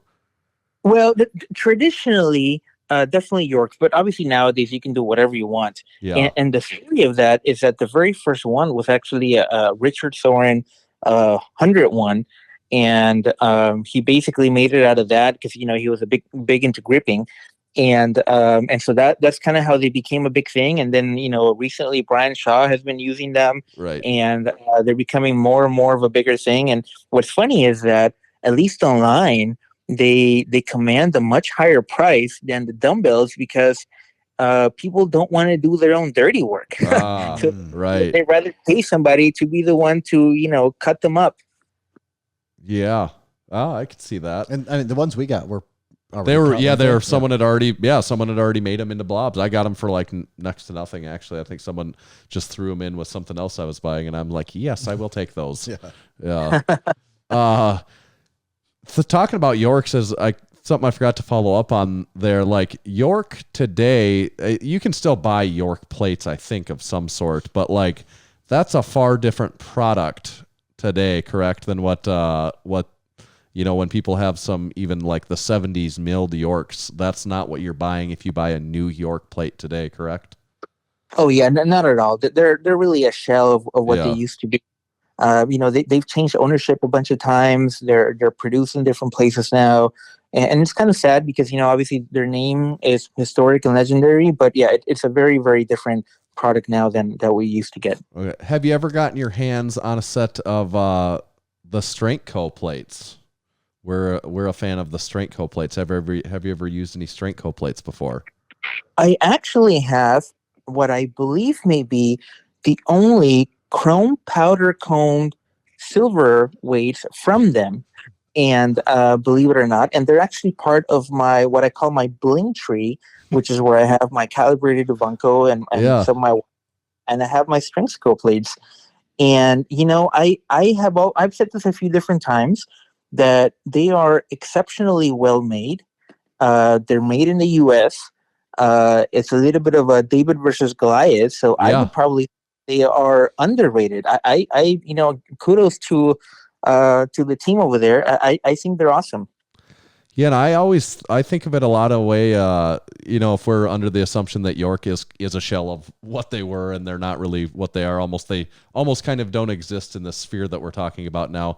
I like to think that the way I feel it is like the Strength Co plates, like if you're into old York milled plates and you want to go buy some new plates today, the Strength Co plates would be the plates that you would buy, is kind of the way I think about that. I completely agree with you. And maybe in 75 years, we can look back and think that you were right. Yep. Yep. Only time will tell. Just a waiting game now. Yep. Someone else. What about this? This is what I would call a heavy thought. All these weights that we all have and we collect, we have a bunch of, several mini sets of milled York plates around, and, anyone that collects this old iron, it will outlast all of us by so long. Like your collection right now, what you would consider your collection, someday that will just be somebody else's collection. It's really, we've talked about this before. It's never really yours. It's just your turn. Yeah, you're just the caregiver for a period of time in those plates' life.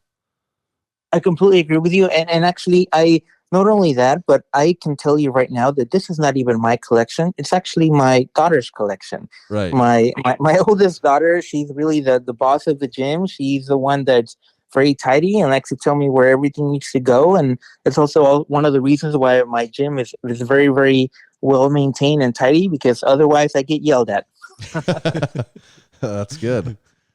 Okay. So last one, we'll go overrated or underrated. Rogue Fitness, to throw out another new company. We've talked a lot about old stuff, but a newer company, Rogue Fitness. I would probably say underrated, and I think you might find this interesting. I would probably say that if it wasn't for them, there wouldn't be as much competition in trying to make things better and make things better in the US, right? There's obviously the thought that, them being out there and being the big Goliaths and doing what they do and with the pricing that they do, which obviously we know that it's not the cheapest. There's cheaper options out there. But I would probably say that they have continued to push the envelope in making better equipment, whether it's bars that's affordable and available for everybody, or rags or rigs or etc. And so while sometimes I don't necessarily agree with what they're doing or their pricing or some of the models that they're doing, or maybe sometimes doing things afterward that maybe aren't as innovative, but I would probably say that they're still ultimately leading the market in terms of making things better for everybody, for the sense of competition, and pushing other people to, come out there and try to do their own thing at a price that makes sense for everybody. But at the same time, pushing to make things here, which I think is really awesome and beneficial for everybody. So I think for those reasons, I would say underrated. That's good. Yep. I think with the tallies the votes are in, it looks like you passed overrated, underrated. Oh my goodness. I'm so glad. So that little bit of pressure's off, you can Relax, breathe a sigh of relief right there. I was telling your crew, Big Keith and Big Toby out there, that I was really nervous about the game, that I was going to bomb out and fail. Nope, you passed. So congratulations. You can let them know. And one other question, what's one piece of home smart tech that you think everyone should have in their home today? I would probably say more than anything, because things are evolving, right? And I'm big into tech in the gym. I would probably say the biggest thing for right now, before things continue to evolve, are really just get a good tracker, right? Something that will track your workouts, whether it's your heartbeats or an Apple Watch or something like that, to motivate you to just keep track of you being out there and even if it's not great, keep track of kind of what you're doing. I would probably say that's a good stepping stone towards everything else. I would definitely not recommend the smart mirrors and all the crazy things that are out there. I like to keep it raw and I like to keep it basic. But if you're going to introduce something, I would probably say something that will help you just keep track of what you're doing. Would be my vote for sure. I think that's good advice. Yeah, for sure. I think that's the right way to look at that. And so are you a regular Apple Watch user then? Oh, definitely. I use it every single day. And, for the most part, although it's funny, I joke online all the time that I'm taking my pre-workout. People don't know that my pre-workout is actually just moving my weights around and polishing my chrome. And I was actually doing that earlier. So that's really where, I drink my beer and my pre-workout, and that's what I get ready for. But then I turn on my Apple Watch and I make sure that it's tracking me walking around the gym and organizing and moving things around and polishing. Awesome. Perfect. Where do people? How do people get the Iron Guide if they want to check it out? We've been talking about it quite a bit here, and if people are interested in checking it out, how do they do that? Definitely. So it's pretty easy. Just theironguide.com. And I actually have a whole lot of content out there that, kind of walks through and shows you some of the comparisons. And you can download the book. And what's even better is you just pay once. I think it's probably like 2 cups of coffee. Well, maybe not just 1 cup of coffee, but with everything going on, and you get the free updates forever. And so I'm actually releasing an update later this week. Oh, you didn't tell us that. Now I got to read the whole thing over again. So it's going to be the 5th edition? Exactly right. Okay. So I guess with the Iron Guide, do you see yourself ever adding, and maybe it doesn't fit because it's too new, but like with the Strength Co. and Rogue and some of these other companies making made in America plates again, like do you ever see yourself adding more of like a modern category into that? Yeah, definitely. And there's definitely, over time, and I think Rogue did this a little bit when they came out with, a few years ago prior to the pandemic, when they came out with their, if you remember, their limited edition bar. It was the P40 bar, if I remember correctly. And it had like a very special design, and it had, I think they only made 10 of them. And I remember at the time talking to a couple of the guys who were there, and they were telling me that they wanted to be able to do more. I'm sorry, they call it the Warhawk, the P40 Warhawk bar. And they basically only made 10, and, they sold out instantly. And at the time, they wanted to do more, but then the world changed, and of course, supply chain and everything else. But I can see more limited runs of things that are out there that could become, instantly collectible. And being able to start adding some more of the modern or either high-end or limited edition runs. Like, for example, I could see myself adding at some point, limited edition gold lift shorts, and we can speculate how much it would be worth. I like it. Yep. And so things like that, I can definitely literally see priceless. Starting to do that. Exactly. Well, they'll have to knock down the Zoomers for sure. So you do have a pair of the limited edition gold curl shorts, I think, right? I do. I mean, if you could only see me now, I'm wearing them. What number pair do you have? Do you remember? 89. Oh, 89. You got in just in the nick of time then. That's good. Yes. Excellent. Okay. Yeah, that's really great. They check out the Iron Guide, and then also if they want to follow you along on Instagram, what's your IG handle? Yeah, it's Efren Lifts, and or just start typing Efren, and generally it comes up.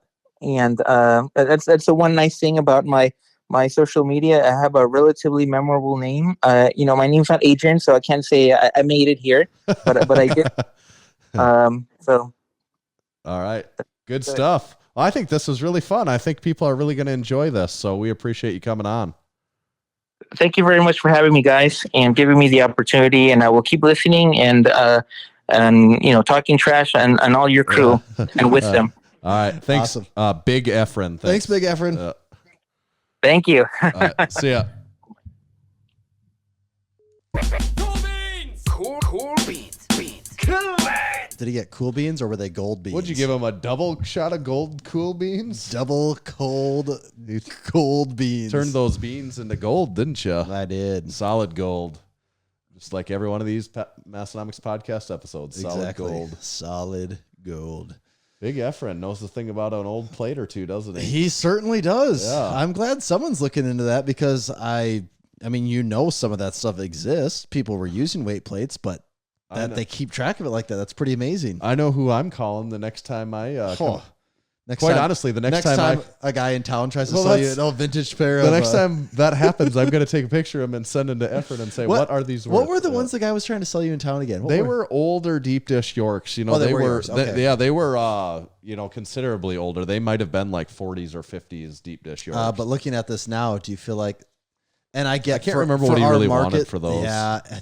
The price was insane at the time. Yeah, it's probably not out of line with what Efren's looking at here. But that would be, you have to start looking for a national buyer, not someone down the street here. Right, exactly. And I'm not sure that guy was going to go. And that guy was pretty old, so I always figured he'd die soon enough, and I could just get him from at an estate sale. Yeah.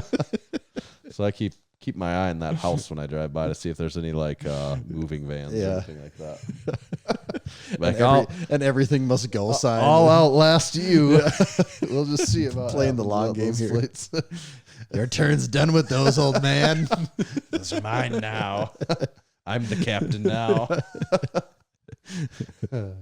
No, it is for real though. Like genuinely an impressive book.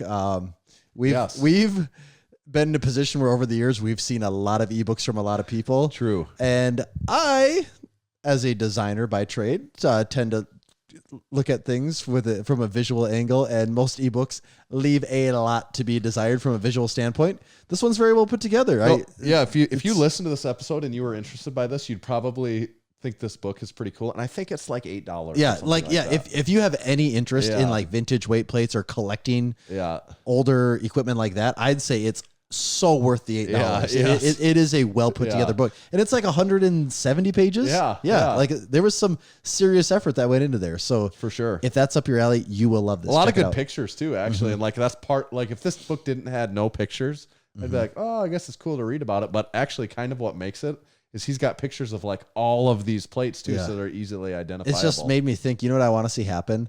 I want there to be an episode of Pawn Stars where a guy walks in with like a pair of plates, and he's like, I've got a guy for that, and it's Efren. Yeah, he's like, I don't know, everyone's lifted a weight plate, but I'm just not sure. I got a guy, let me get him in here. And then Efren comes in and he like, talks about, wow, so this is actually a really an interesting plate you have here. And he tells them a whole story, and they're all like, yeah, we don't know what you said. What do you think the value is on this? And like, I'd say in today's market, these could fetch easily 10,000. And then it turns to the guy and he goes, so what do you want for them? And he goes, well, 10,000. He goes, no, not going to do it. I'll do 500. They're going to sit here. I got to reframe these plates.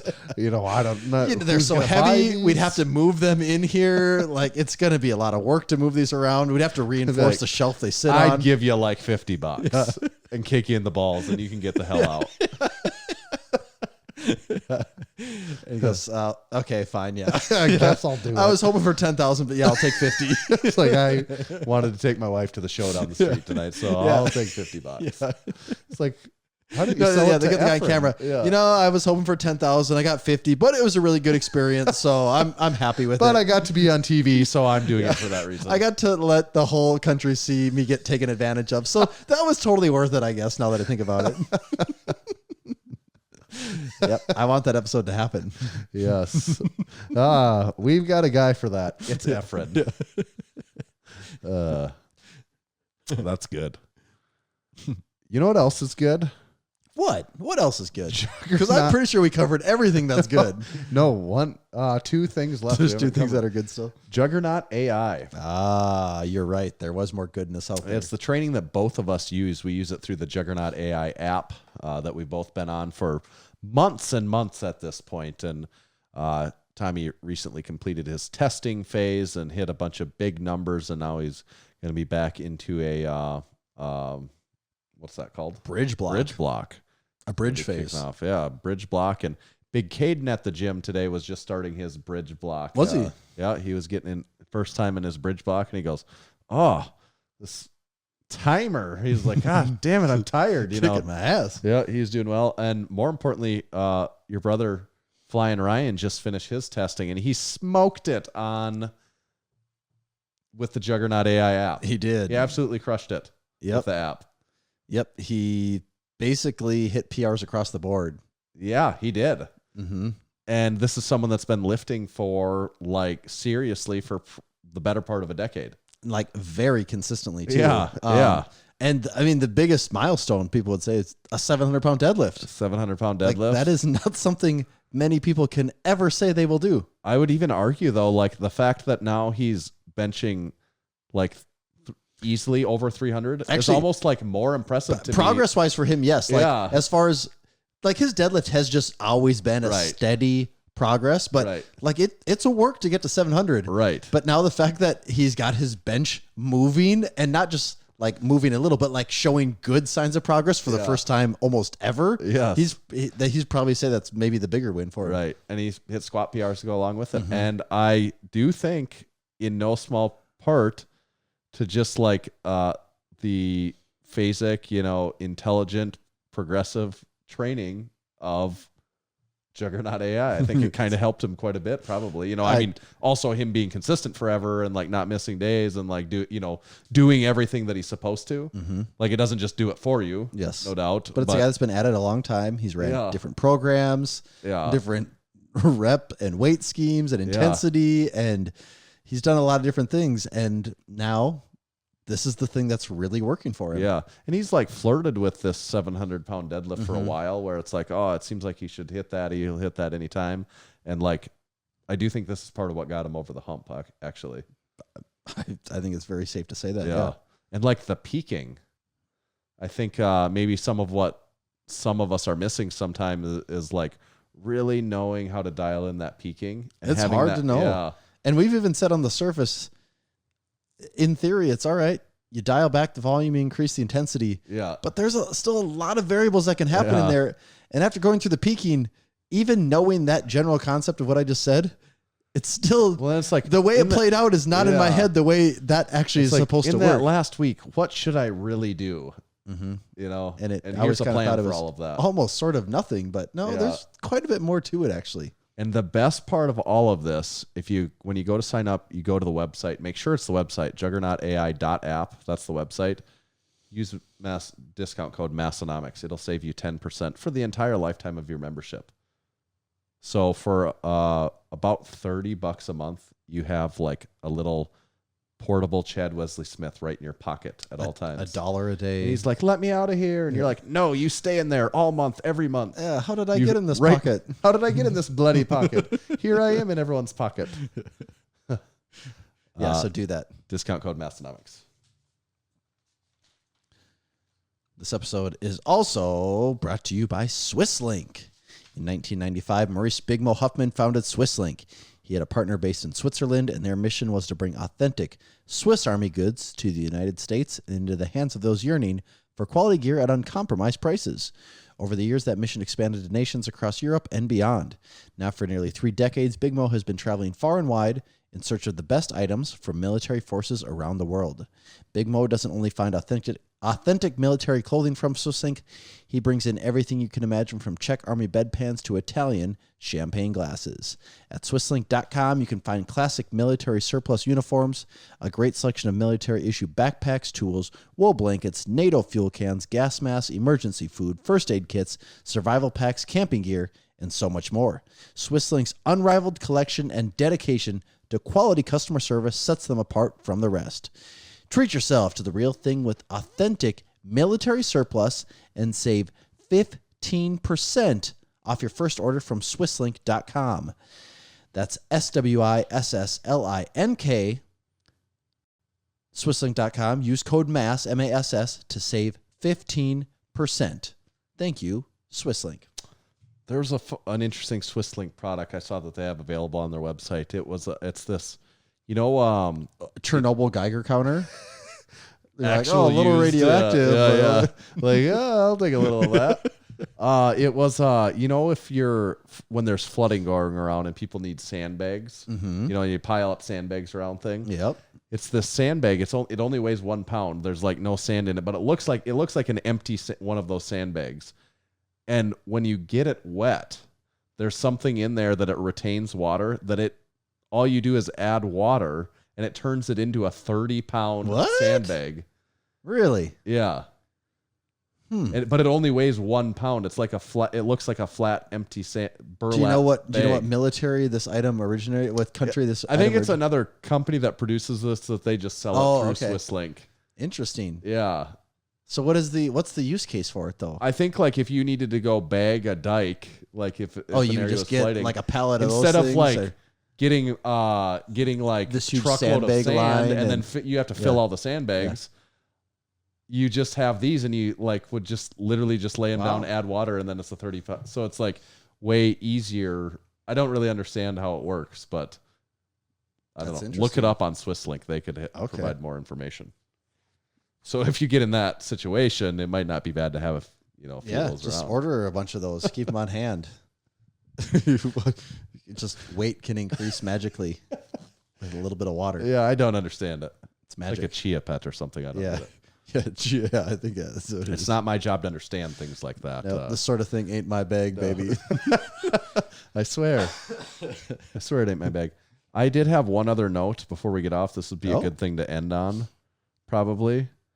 And I don't know if you saw this topic in there. I just had it as wings. Oh, I did see that topic in there, yes. Do you have any idea what I might mean when I say wings? Nope. It could mean hot wings. wings. Could mean a lot of different things. It could mean hot wings. It could mean our local hockey team, the Wings. Yeah. It could mean Red Bull gives you wings. You could have gotten your pilot wings. Now you fly. I don't know. It could be any of those things. I am going to go to a Wings game tomorrow. It's not related to that. Oh. That was just coincidental. When was the last time you went to one of those? Long time. Years. I bet I haven't been to one of those in at least 8 years, maybe 10. We have a work, we rent they it always out. have one, and like, I don't know. I'm going to go to it tomorrow and just watch it, give it a watch. Yeah. See what I think. But that's not what this is about. Okay. What I wanted to say is that, wings and pizza are often like lumped into this thing, right? Wings and pizza. Yep. And for most of my life, it would have been a hands down decision to me that pizza is better than wings for, the last maybe 30 years or so of my life. That wouldn't even be I thought you were going to campaign against wings and pizza and campaign for pizza and milk. I thought. Well, that's of course. And if we're talking pairings, I still think that pizza and milk is a far superior pairing to wings and milk. I could make arguments for wings and milk while we're at it. Spicy wings. Because, spicy wings, while the flavor can be delicious, sometimes the heat can be a little much where the milk can really neutralize that. So, but pizza and milk just is so good that like it's hard to top it, even though it's just like out of heat necessity. Well, that one's to be decided. But anyway. Yeah. What I was going to say is I have come to the conclusion, for me personally, that wings are indeed far better than pizza. You've come around on this. Was there like a recent experience that changed this, or was it just kind of think slow? What it's been like really over the last 12-ish months, I've just started to realize more and more how much I really like wings.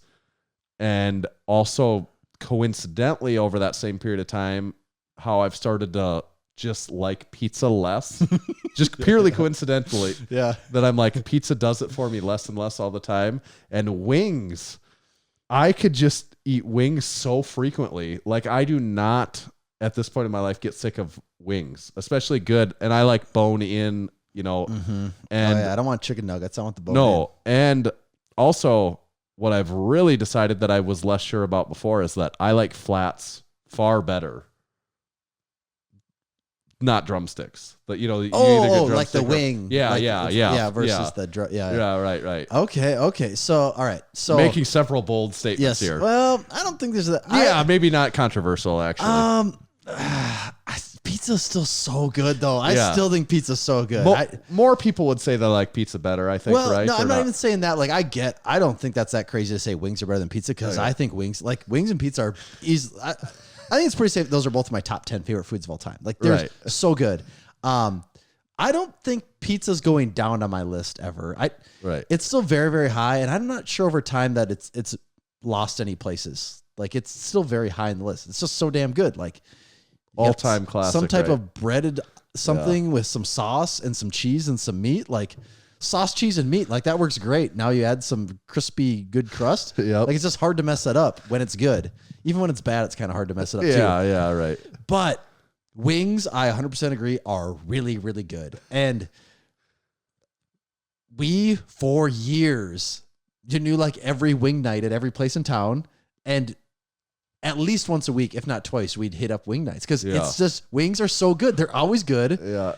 And you need to mix it up like they're getting tired. You just change the flavor. And all of a sudden it's basically a brand new food again, You can mix up the flavor in that one night and you have like, I like to like go back and forth and be like, a little bit of that, like back and forth, bam. So that's all. I'm on board with that.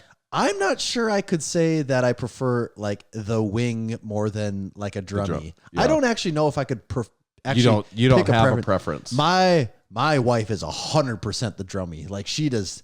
she's actually changing on that a little bit, like coming around to liking the wing. I think the drummy is easier. Oh, it's way easier to eat. And for like sure. that's the appeal to the drumstick. It is easier. Mm-hmm. But I think if you break it down, the meat on the wing, there is a lot more good meat to come off of the wing. Some drumsticks do not have very much meat on it. Yeah. There is like, that's what bothers me about the drumstick. Sometimes I'm like, I feel like I got nothing out of that thing, where if it was a flat or a wing, there's less hiding of the meat. Yes. So, okay. All right. We have a few more things to cover now because now this is. You mentioned too that like pizza wouldn't really come down on your list. Pizza hasn't come down that far on me. Wings have really skyrocketed. Okay. They're like they maybe went from like 10 to 1 in and I don't know. I can't say why. All right. But I'm like, could just eat them every day now. So is there preferred flavor? Like, is there? I do like buffalo, Yep. which would be, I would just call the classic wing. Uh-huh. And I don't like that hot. I don't like I do like no heat. Sometimes I like a little heat. I don't like things that are that hot. I'm not in the wings game for the like a test of my will of heat. Like gonna go do a blazing challenge, and I want to eat them because I want the food on it, and I like it, and I don't like that hot of stuff. But buffalo is definitely up there. Buffalo's probably got to be my number one. Mm-hmm. But that's part of why wings are so good, because it's what you were already saying. There's so many flavors. There's so many flavors. I like the Parmesan garlic thing. Do you see? It's not my favorite, but I just like it as a mix up. Mm-hmm. I also like dry rub ones sometimes, and people probably don't like those as well. But as another mix up, I like if it's like lemon pepper dry rub or something like that. I like that. My father-in-law and my wife both love dry rub wings. They think they're so good. And right across the street here, this place has they call it, I think, a Dixie rub. Okay. Which is a funny name, actually, saying it out loud. I'll show you a Dixie rub if you know what I mean. And they are pretty good, but they think those are amazing. Yeah. Buffalo is probably number one on my list, but what I've really started to like lately is actually, I got to take that back a little bit. Buffalo is, if I'm going to go somewhere, I'm probably always going to order, because that's like the standard, right? Like you got to see if someone can't like do how's buffalo your wing. Yeah. Like that's where you got to see what they're working with. Like people can do weird, crazy things, and they're always. It's like what Nick from Ohio Pico would say about a cheese pizza. Yeah, he's like, when people go to a pizza place, he goes, you got to get either a cheese or pepperoni, because you figure out how good their pizza actually is, and then you can order the crazy one with 12 different toppings and all this. Right. Because you can mask anything with enough toppings. But it's like, you always got to have, like, the benchmark is the cheese with the pepperoni. And I think that does make sense. That is good. So, yeah, for me, the buffalo is always like the benchmark. But I've really started lately to like some type of a honey hot.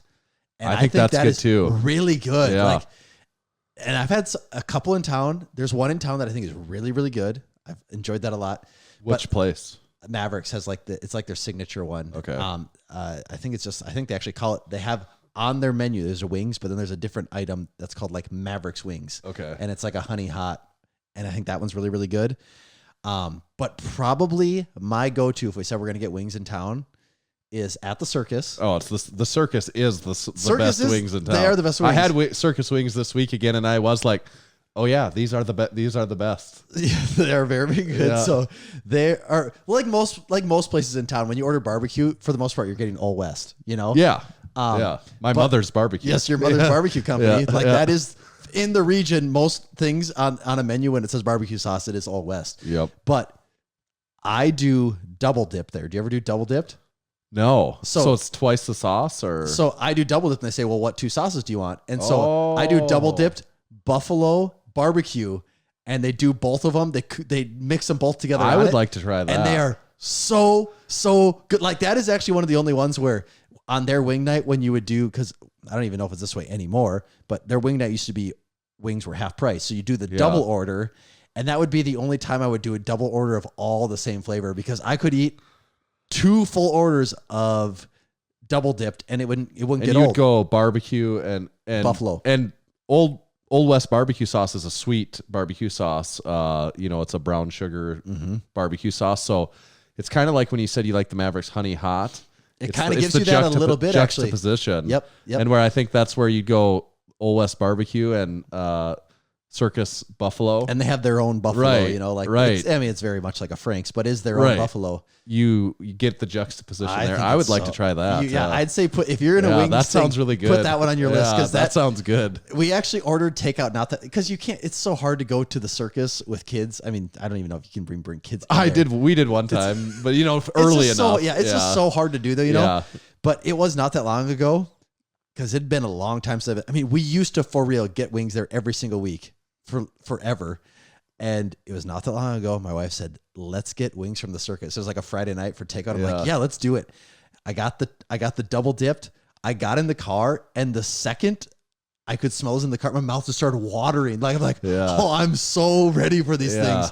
And I got home and they were amazing. They were perfect. They were exactly what I needed. Wings are pretty expensive. They are not cheap. I think they've gotten considerably more expensive with everything going on too. I think they have. You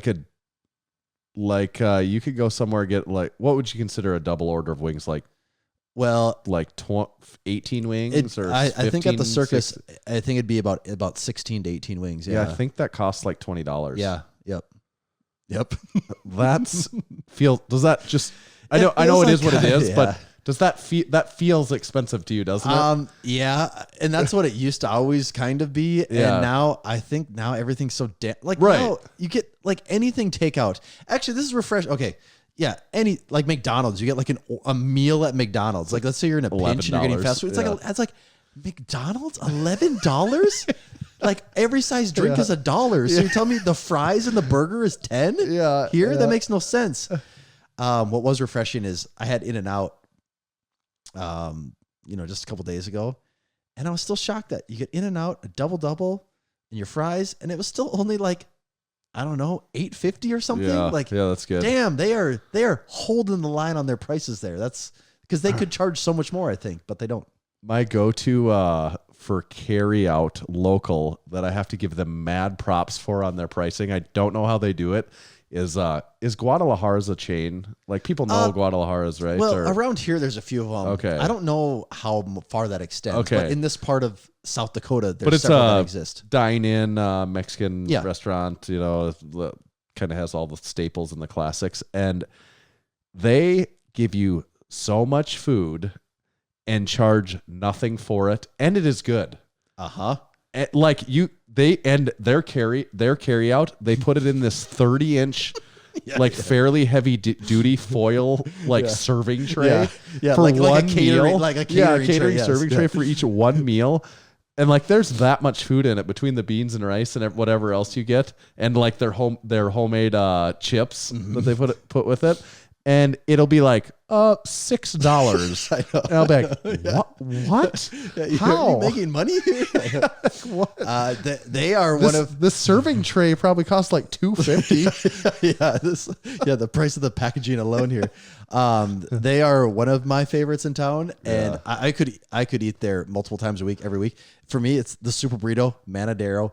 Every time, I can't get enough of that thing. That's almost the only thing I've ordered there for over 10 straight years. So that's not a smothered burrito. It is smothered. It's a smothered burrito. Because to me, that is what makes it. It's smothered in enchilada sauce. Yeah. Oh, it's so damn good. I go back and forth in my head between the smothered burrito and the not smothered burrito. I like the smothered. Yeah. It's it just adds another level to it for me. It's just part of it is getting my head around.